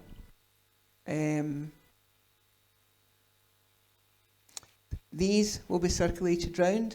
Coming from that evolved this idea of Gambling Harms Champions, and this came from people with lived experience about what they felt the wider community could do to actually be a champion for gambling harms, to raise awareness about the challenges, to signpost people to support and to take action. So one of the things I'm putting a plug out there for, because I keep hearing it from people that I'm connected to, is to bring down the shutters on scratch cards. because scratch cards are an absolute bane on people's lives. You know, they go into the shop and they're there. You know, promises of all sorts of futures. We put tobacco behind shutters. It's about time we put scratch cards there too. And that is just saying how networks will support. We need to network, we need to share information to make a difference, because none of us can do it alone. Now, Hilda Davis from COPE Scotland, we are not gambling harms experts charities. We're a charity that want to work with others to help people suffer less, and gambling makes people suffer. So Christina, if you'd like to introduce yourself. Hello, I'm Christina Deneen, and you've likely seen me dashing around throughout the event. I'm the Project Development Officer in the Hub, and I've been on the team for a fair few years now, over the course of a range of changes. But most recently, I've been working on the Gambling Education Toolkit, this year's edition, which came out, I don't know, about a month ago. And there's just an example of another kind of resource that we've worked on. That one's kind of a more bite-sized one that's a leaflet. But then also today, we launched our new website. So I have experience of developing a range of resources, and I'm looking forward to discussing what that looks like with my fellow panelists. Claire, if you'd like to introduce yourself and tell us who you are. Sure. Right, so I'm Claire Wiley. I am really excited and interested to be here today because I come from just personally quite a different background. So my background is in research. My main kind of research interest is in lived experience, research based on lived experience, and using that to bring about change either in services or in policy. But from a kind of health and research background rather than education and young people. And so it's very exciting to be here and see just how ahead the sector is in terms of involvement of people and doing things that are really engaging and based in communities. So yeah. I've been working in gambling harms for some time now, and this is a project that we have just launched the first phase of. So working on an initiative called Tackling Gambling Stigma. And I'm going to show you just a little bit of what the resource is and then explain why it is that we're doing the project and the reasoning behind the resource. So please do go to the website. It's a site basically that's built off interviews with people with experience of gambling harms. So what we did is we've interviewed a range of people. I think we're at about 50 now, but slightly fewer on the website, and we organised their experiences into themes. So we've got gambling experiences, gambling companies, stigma, harm, recovery, and change, what people want to see change. And what we've tried to do is very much just use people's voices and what they said, and just use research to kind of organise that and look across what people said to bring them into kind of themes that then become accessible and engage with. So most of the website is quotes from people either in video or in text or in audio, and you can go move around the website and read and see what people's experiences of gambling harm have been in all these different areas. So it's a way to really get to grips with understanding what is that lived experience, what is the experience of developing addiction, how does that work, how does that go through different phases. What does the industry do? What role does industry play in creating that addiction? Experiences of stigma, harm, and also what do people want to see different? What change do they want to see? Also recovery, what helps people to recover, and what messages they have for people through similar things.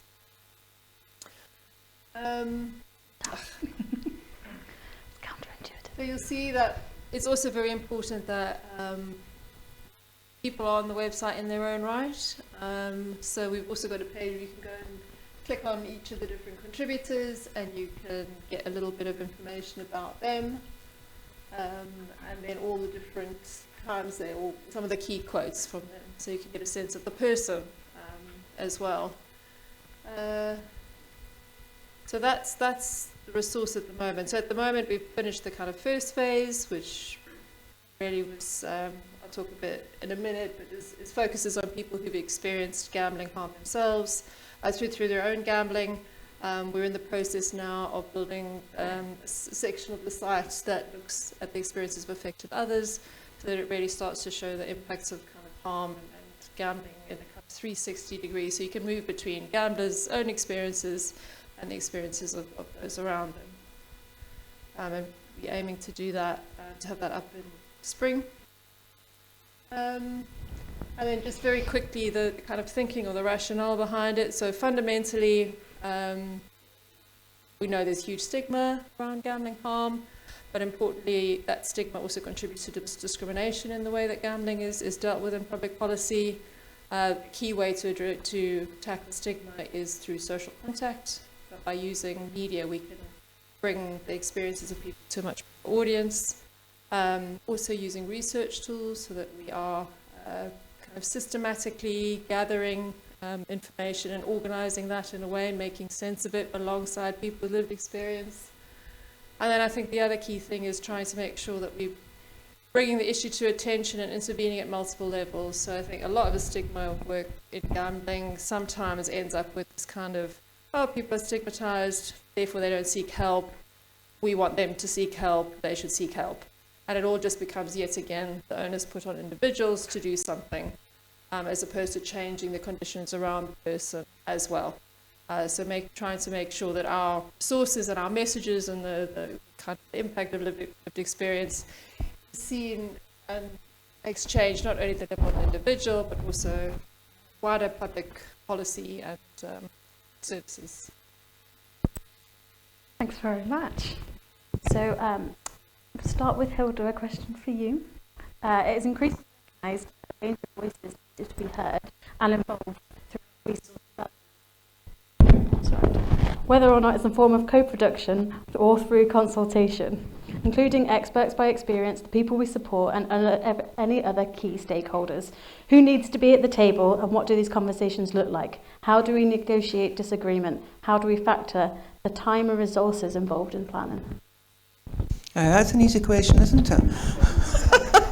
Okay, I showed you the jigsaw lids. So the jigsaw lids is one tool, and that will be circulated, so I'm not going to spend a lot of time going through it, but just imagine we all have a jigsaw in front of us. When we're talking about what to do to address gambling harms, we may imagine the vision and the image on that jigsaw lid is the same. It could be completely different. So by using jigsaw lids with diverse stakeholders, that's people who've experienced, family members who've experienced, or someone they care about, and the gambling industry we've never done it with, but I would love to have a jigsaw lid for the gambling industry, because it's understanding what do they think needs to happen to reduce gambling harms. And then once you've done all that, you have a variety of lids. So rather than trying to imagine how someone else sees the world, you've got 12 pieces. And we keep it to 12. Too few, you're not on all the contributions. Too many, and it becomes unmanageable. To then say, is there anything that we've got in common? And usually there's at least one thing. And it's like, right, okay, let's work on that one thing.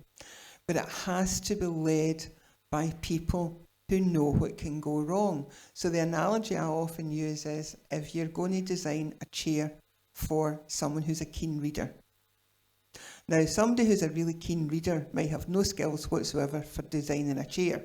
They might think they've got a good idea, they sit in the chair collapses, but they know what a good chair for reading in will be like. You've got to get somebody else who's really good at building chairs, but never reads. But they've been given a contract. Hey, build a perfect reading chair. So they do. And everyone that reads it goes, phew, I'm not going to use that. And that's the reason why the most important voices at the table have to be the people who are actually going to use whatever the service is going to be, who are going to experience whatever the change in society is going to be. So thinking about young people, it's saying to young people, what do you need to hear that will help you recognise that there is risk, and then be as creative as possible about how we share that. But yeah, it's a big question, but talking to each other is a start. I think that's a really interesting response, because it's something we've struggled with a lot. I think obviously, Fast Forward specifically focus around children and young people and increasingly families. So we want to be hearing from children and young people and families about what they need, and we want them to be involved in the process of designing anything. The big challenge that we've often come up against is that we can involve children and young people, and we can involve lived experience, but there's not a lot of overlap. So there are not a lot of children and young people represented in lived experience groups, for example, and there are a variety of reasons for that. It's not kind of an accident, and there are lots of kinds of logistical and child protection reasons that go into that. So it's not necessarily something that's going to be solved overnight, but I suppose that's just to raise a challenge around kind of the co-production spaces that when we're thinking about designing resources or even our trainings, those are maybe the young people we've got in mind. We've also got young people who could potentially be affected others or go on to gamble later in life, but it can be tricky. So you work with the people who are the closest that you can possibly get to the groups that you're thinking of, but just to float a challenge out there in case anybody has any brilliant thoughts. We'd love to hear them. I think I just want to pick up on 2 points, both of that have already been kind of raised. The one is the important role of having kind of professional skills alongside and supporting people with lived experience, and as a way in which to make sense of and use that lived experience. So absolutely, lived experience is absolutely the cool thing. The people who have experienced the issue are the people who know about it. But actually, as you said, there is a role to bring alongside knowledge of people who build chair, or knowledge of people who do research, or knowledge of people who do, from people who do education. And having those two things, I think, in dynamic interaction and in real partnership is where you get some really good stuff happening, rather than kind of putting all the burden on people with lived experience. They need to come up with these answers, and so give something about processes, safe processes, bringing together different skill sets and perspectives. And then just the thing about, I think you may have noticed on the site as it currently is, what is largely represented there is sort of white British males. Now, there was a huge spread of those, actually, so it's a very diverse group that we spoke to, and it's a very important group. So very diverse in terms of socioeconomic background, types of gambling, the length they'd been gambling, when they stopped gambling, age, really, really diverse. And that group is very important. It's a group that experiences a huge amount of stigma, and it's often tied in with kind of masculinity and issues of admitting not being in control, and the gambling industry absolutely plays into that. It's kind of, it's marketing around masculinity, etc., etc. But the project kind of worked because there is an existing, very active lived experience community that does, at the moment, tend to be largely male, because that is the kind of group that's historically gambled more, historically been more effective, and there's been kind of space that's opened up for that group to speak and speak publicly. Now, the project, as the way we conceived it, really didn't actually work to get the voices of women or more diverse groups. So although lots of women told us their story off the record, and even though they could be anonymous on the site, they didn't want to actually commit themselves to an interview. So that tells us that actually there's something about the process and the way it's working that is kind of, it's worked because we've got good connections with this existing live community, and they are happy to be public, and it's worked for them. But the next phase is we want to do some much more, to kind of work with community groups on women, different diverse communities, and adapt the project so that it works for them, because it clearly in its current form hasn't. So as you're saying, kind of use lived experience and how you get to lived experience. None of those things are kind of natural and obvious always. Okay, so next question. Depending on the medium used, visuals can often be a helpful way to make resources more engaging and accessible. However, it can be challenging to make sure the visuals look relevant yet convey the right tone and don't act as triggers, as well as portraying gambling and related behaviours in an all too positive light, or too negative for that matter. So how have you balanced some of these considerations in the pieces of work that you've developed? Do you want to start, Christina? So this is something that we are always trying to learn, and I don't think we've struck a perfect balance. And we're also, I think, constantly changing in what we would consider to be okay imagery to be using and what might be actually too close or too triggering. I think one big consideration for us is the context in which it's going to be shown, or kind of who we're picturing as the audience, because imagery that might be shown in, say, a group of young people who are either particularly high risk or who maybe have already been identified as some of them are experiencing some gambling harms, needs to be a lot more carefully considered and as comfortable as we can make it, so that people can still engage with the topic without needing to disengage completely.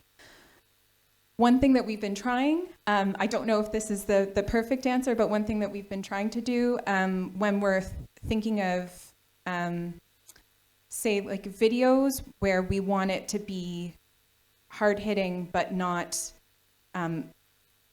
taking it so far that it's upsetting or triggering for anyone, is suggestive visuals, so that we're not showing people engaging in gambling, but we're showing, say, people on their phones, or showing kind of flashing lights and kind of mimicking things.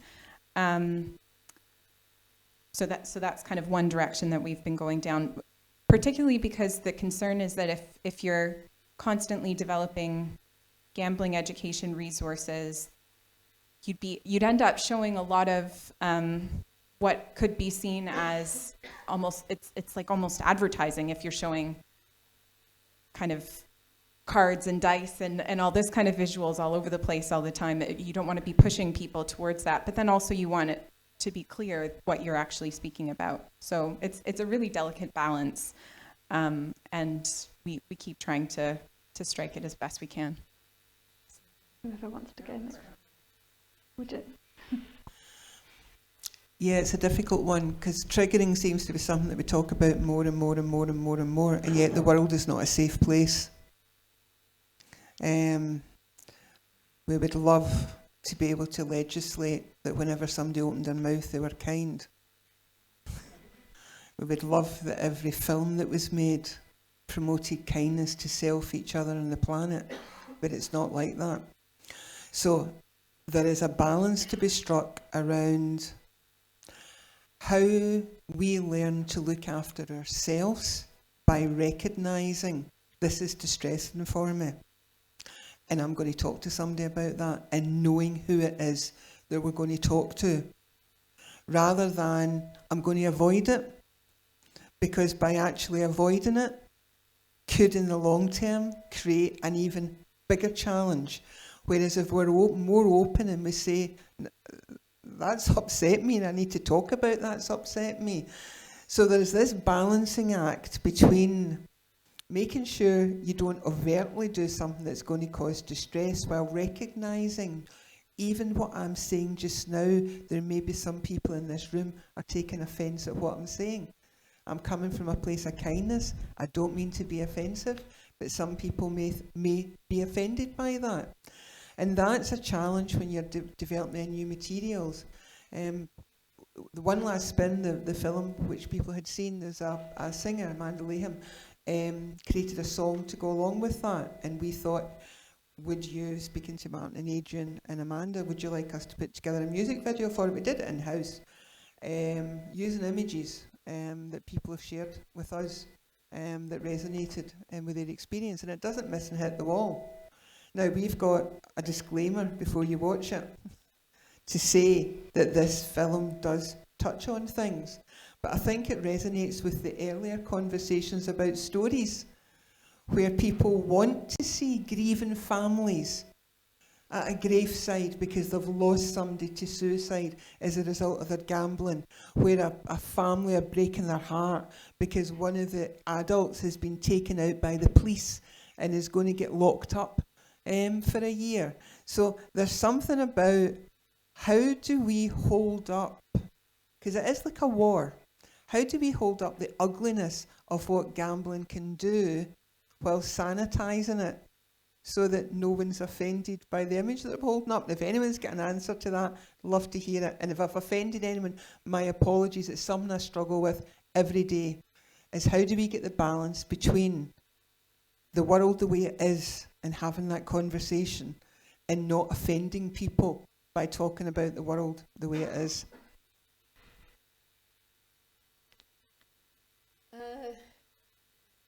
Yeah, so just agree with what's been said. I think just to say, what in the field of sort of gambling harm, and remember that I'm working very much in a kind of adult space, not a young person space.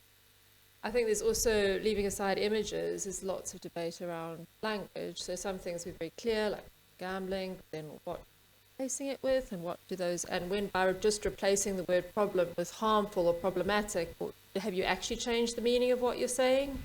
So I think it's two things, which is, so at the moment we're looking at, for example, materials that are used in training, and like they've taken out the word problem gambler, but the overall framework and the overall messages aren't necessarily very different. So I think it's something about thinking kind of holistically about the thing that you're communicating and how the different elements support it, and not just, oh, we can't have that image or that image or that image, or word. And then I think the other thing we're doing, we've just started a process working with the University of Glasgow to develop language guidelines in the first instance. So this has been done in many other sectors, health, disability, around other forms of addiction, based on what language should you use that's not stigmatizing and not harmful. And in some sectors that's proceeded also to imagery, so coming from suicide, self-harm, they also have guidelines around. So I think a process of developing those, both with people with lived experience, but then also considering how those are received by the wider public. So, for example, the word addiction, some people feel very much that's a word that they do want to use, or gambling disorder, but also how is that then received in the wider public, and what does that mean in terms of how the issue is understood and whether it's stigmatized or not stigmatized. So I think developing guidelines, so starting the process with the University of Glasgow, but developing those guidelines in a very consultative way, both with lived experience, but also with other groups of people who are going to come into contact with that language to see how, and images to see how that works. Helpful. I think following on from that, it's about understanding the unconscious bias. So my background is mental health, huge stigma around mental health. And even now, we've still got a long way to go. But yes, if we can understand, because you're right, when for some people you use one word and it means one thing, you use another word and it means something else, and I just have to put it in there, and I apologise if I'm being cynical. I have noticed the gambling industry have now picked up and are using the term gambling harms. And I thought, well, and that's progress. As opposed to harmful products, which is really where we want to get to.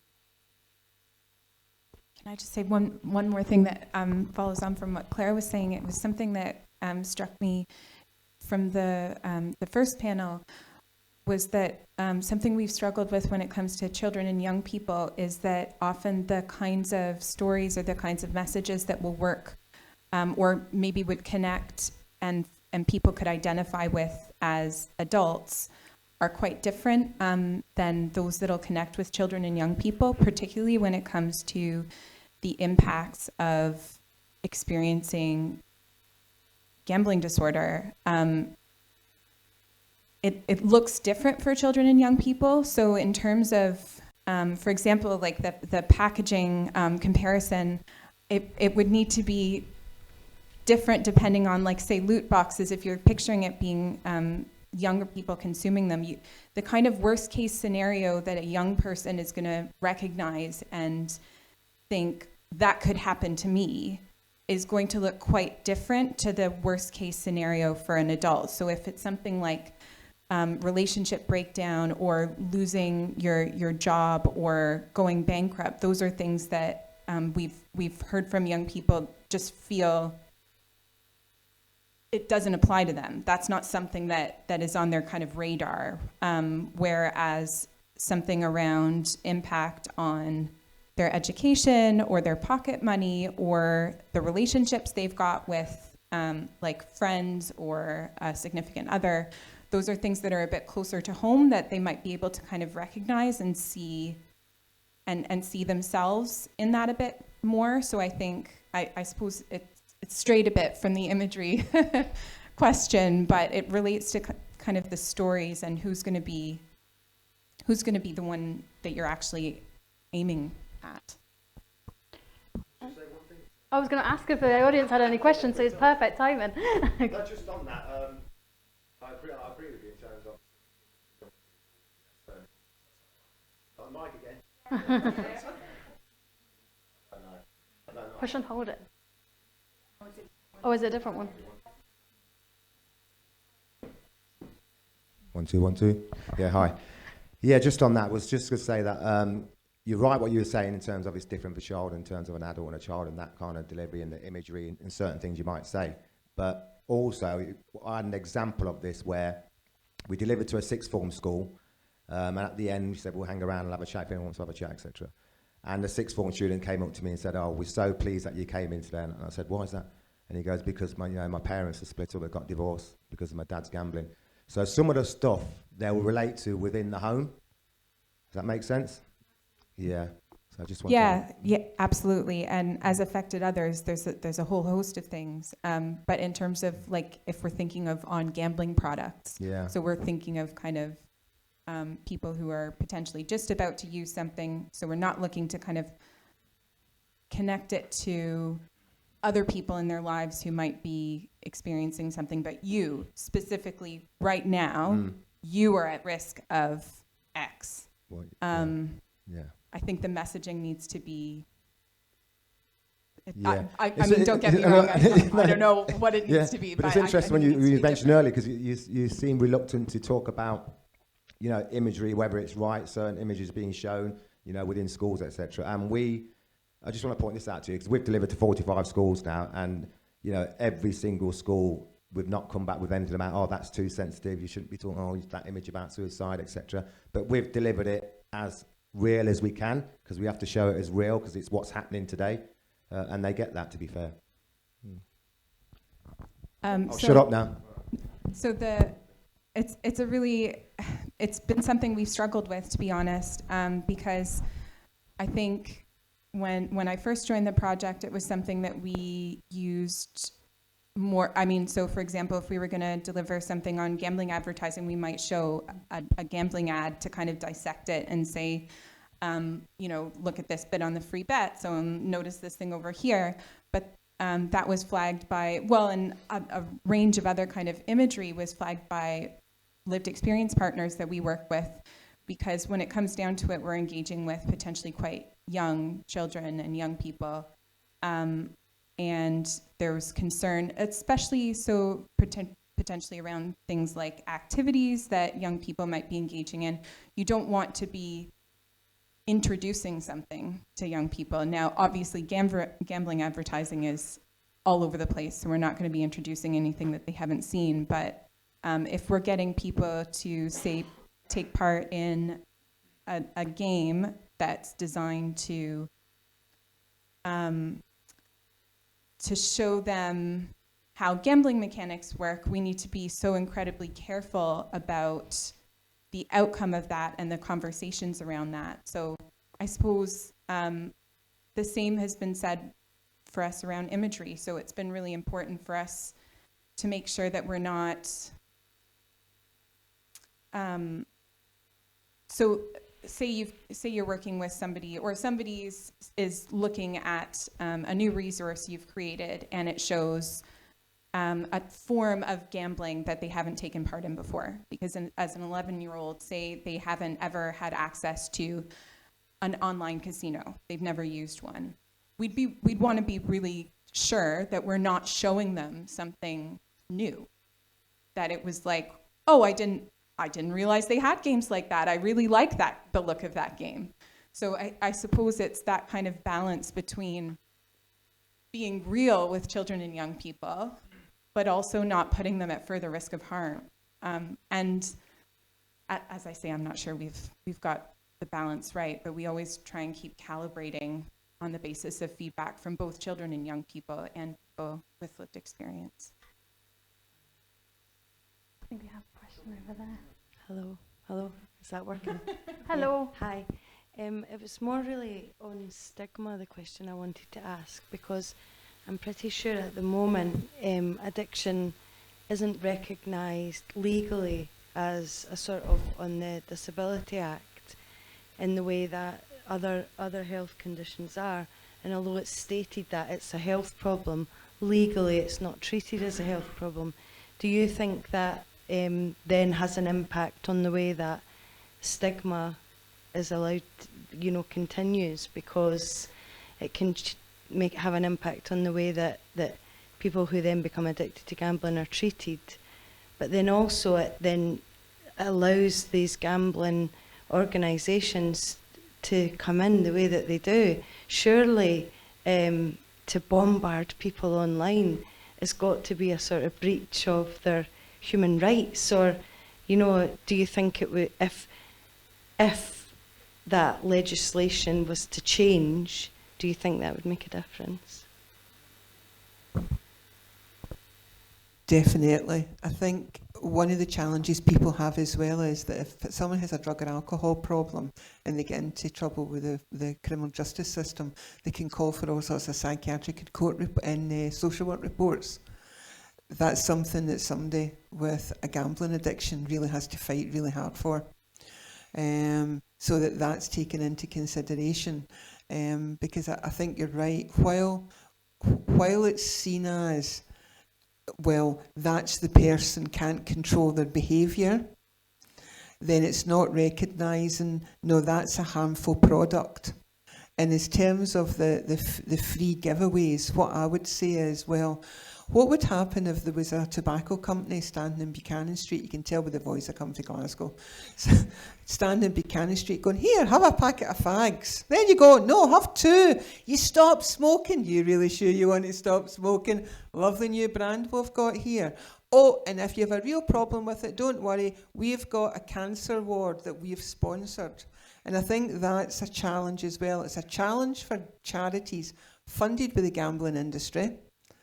Because they want to make a difference, but they're funded by an industry, as opposed to the government step in and actually have a harms tax on the industry, which then goes to the charities that are doing amazing work. But instead of it coming straight from the gambling industry, it actually comes through another route. And when all these things happen, I think then things begin to change. But we are getting there. Won't go into the story. 2007, we listened to local people telling us that next to drugs and alcohol, gambling was a problem for themselves and for their family. And it's taken us from then to now to find others that we can work with to make a difference. So the fact that FastForward would have arranged this conference, and thanks for inviting me along, is a huge step in the right direction. But yeah, we've a while to go. Yeah, I think absolutely. So I think when we're thinking about stigma and stigma, we also need to think about discrimination. And those two things interact and reinforce each other. So you have a situation at the moment where people who develop difficulties with gambling are kind of subject to sort of societal gaslighting from every direction. So you've got a government that doesn't, it kind of says, oh, we're starting to recognise it as a public health issue, but it doesn't very clearly say, look, this is a harmful and addictive product. You have the gambling industry who has spent a huge amount of time making it very much an issue of individual responsibility, lack of control. You have a lack of public understanding of really what this is. So from every direction, people get the message that if you can't manage this, it's your own fault. It's a harmless activity. It's fun. Everyone should be doing it. It's all around us. And gambling does enjoy this bizarre position compared to alcohol or tobacco, where it is still very much, oh, this is just something we should all be doing, and it's really fun, and it's up to you. You should be able to control yourself. And all of those things do create huge stigma, but that stigma then also justifies discrimination in various ways, and you know, it justifies that in regulation. So we've got a gambling industry that's subject to kind of less controls and regulation than you would have if you went into like buy a cup of coffee. There's more controls and safety around that than there is about gambling on this whole harmful product. And then, as mentioned, it flows through all areas of public policy, criminal justice, like provision in health and social care, everywhere. So absolutely, it's those two things interact, and to address one, you have to address the other, right? You can't just go, oh, we need to all change our views about gambling addiction, but actually the wider context isn't reinforcing or changing this message either. That's really great. Actually, that's perfect timing. I would like to thank you all so much for taking part and coming and talking to us about what you do. Thanks so much.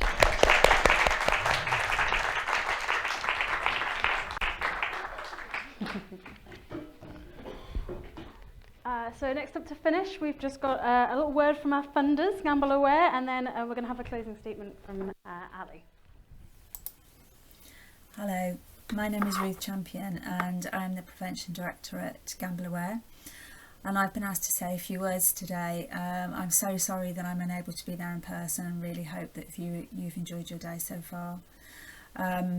There is so much to say about the work of the team, and when I was asked to speak, I'll be honest, I had trouble narrowing it down and doing them justice in just a few minutes, but I'm sure you have seen and heard much today that will have done that better than I in any event.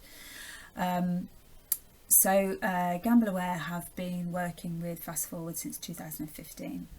When the first Scotland-wide pilot was launched. At that time it was a cohort of harm minimisation pilot projects, and it was a successful evaluation of those projects that led to the recommissioning in 2018 of the project that became what we now know as Scottish Gambling Education Hub. The unique placement of Fast Forward and their vast experience as a charity promoting children and young people's health and well-being ensures that the gambling harms are addressed within a wider harm reduction public health approach. The fact that they have a range of engaging content for the different key audiences means that they aren't just providing for the end user, but for everyone else who is involved in their care. So they have a real holistic view and a tailored resources to suit the needs of people, meeting them where they are, which we know is just so important. It's fair to acknowledge that as the first charity in Scotland doing prevention work at such a scale to address gambling harms affecting young people, the model of the hub that they have created that addresses informal education, secondary schools, higher and further education has really been key in establishing the hubs that we now have in England and Wales, and in that respect they have really been the leaders in this approach and have set the scene for what good looks like. The Gambling Education Toolkit is a key asset, as well as the peer-based theatre production developed by young people for young people, which again are testament to co-production and co-design at its best and are a real strength of Fast Forward. As we are all too aware of the disruptions that have come with COVID over the last couple of years, Fast Forward, this has posed a huge amount of challenges, both internally and among all sectors that the hub engages with. Despite that, they have continued to ensure that their work reaches those that need it by changing the way they interact with schools and working on partnerships, so training staff in organisations who are involved in ensuring young people are living in poverty have the same opportunities they need to succeed in life in the workplace, by going out to universities, colleges, educating and raising awareness of students around gambling harms. In addition to gathering views around the emerging problems of gaming and cryptocurrency, which they are using to add to the much needed body of knowledge around these issues.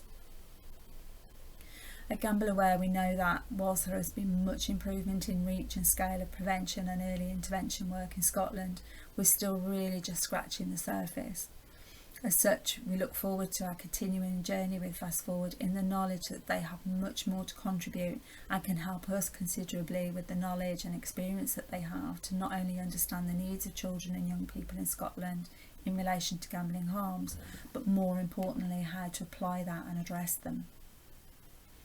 As I said, I'm sure I could go on with a huge list of achievements and good work of such a dynamic and enthusiastic team who genuinely care and are passionate in all that they do, and in that it's a real privilege to work with them. So again, thank you so much for asking me to speak today. It's a genuine honour for me, and I hope that next time I can be there in person with you all. Until then, take care. Thank you. Bye. Screen. So before I pass on to my thanks, and just to finish off, my colleagues in the Hub have been working away on many things, including today, but also on new web pages, which are just in the process of being launched, and were redeveloped to make the resources and the support that the Hub offer more accessible to everyone. Here we go. This is almost worldwide. My brain went premiere. You guys are getting a sneaky peek here. So have a look at the new web pages. If you go to the Fast Forward site, you can click on a link, or you can also just search for the Scottish Gambling Education Hub and it'll take you directly to the pages. And on the brand new shiny pages, we have our new, as if by magic, toolkit, which again the team have been working on for the last wee while. So this is the latest edition of the toolkit, and I think our colleagues from Dumfries and Galloway mentioned that they had borrowed some of the information for their work. That's exactly why it's there, folks. So look at the resources, look at the information, and please use them in all of your work, and let us know how you got on with that. So I would just like to finish up today by thanking my colleagues across Fast Forward for all their hard work in pulling today together. Warren's here, who is a previous member of staff. When did we start talking about a conference, Warren? It must have been 2020. 2018. So this is 4 years in the planning, folks, by the looks of it. So thank you very much to everybody for all the planning and delivery of today. I'd like to thank you all for coming from all parts of the country and nationally. It's been very impressive. We've got people here and joining us remotely as well. So thank you to everybody. We might do a wee call out to our, do we know who the furthest reaching person is, Tina? We don't really know. You guys type in and let us know, and Tina can tell us if we've got anybody from anywhere exotic, like, I don't know, Ochtermurchty or Dunoon. So we'll see with that. But thank you all for your time. I'd like to thank all the speakers and the panel members for your time today. Really appreciate it. I think for us, I was saying this to somebody earlier, it's all about conversations. It's all about seeing who else is out there. What are you doing? How can we support you? What can you do to support us? So it's all about those conversations. And I see this as the start of another conversation, folks. So if there's anything that's resonated with you today, please do get in touch, either with myself in terms of the wider Fast Forward work, or Fran and our colleagues in terms of the gambling education work. So please do get in touch with us. I'm just checking my notes here to make sure I've not forgotten anything. So I hope that in line with our conference theme, you've been inspired today and are going to take some of your learning away. And in terms of your work around gambling. If you're not already signed up for the Scottish Gambling Education Network, I urge you to do so. So again, please get in touch. We have 4 meetings a year, bringing together people with all sorts of different experience of working in gambling, people with lived experience, and having fantastic discussions. And there's been some really interesting pieces of work come from that. So if you're not already on the mailing list and on the network, I would encourage you to do so. And we also have our Scottish Peer Inspiration Network. That's not what it's called, it's just gone right out my hair. Peer Inspiration Project Scotland's what it's actually called, which is a Scotland-wide network for anybody who's working with young people and a whole range of topics, and it is that peer inspiration bit. So very much the resources that have been developed through the Youth Fund that the Gambling Education Hub provide, the games, the films that young people develop with, by and for other young people, and hopefully inspire them then to go on and develop their own work as well. So if you'd like to join the Peer Inspiration Project Scotland Network, you'd be welcome to do that as well. So thank you very much, everybody. Again, thank you to all my colleagues for their hard work. Please stick around if you want to have a bit of a chat. I understand people have got a way to travel. So please, safe home and keep in touch, and let's keep the conversation going. Thank you.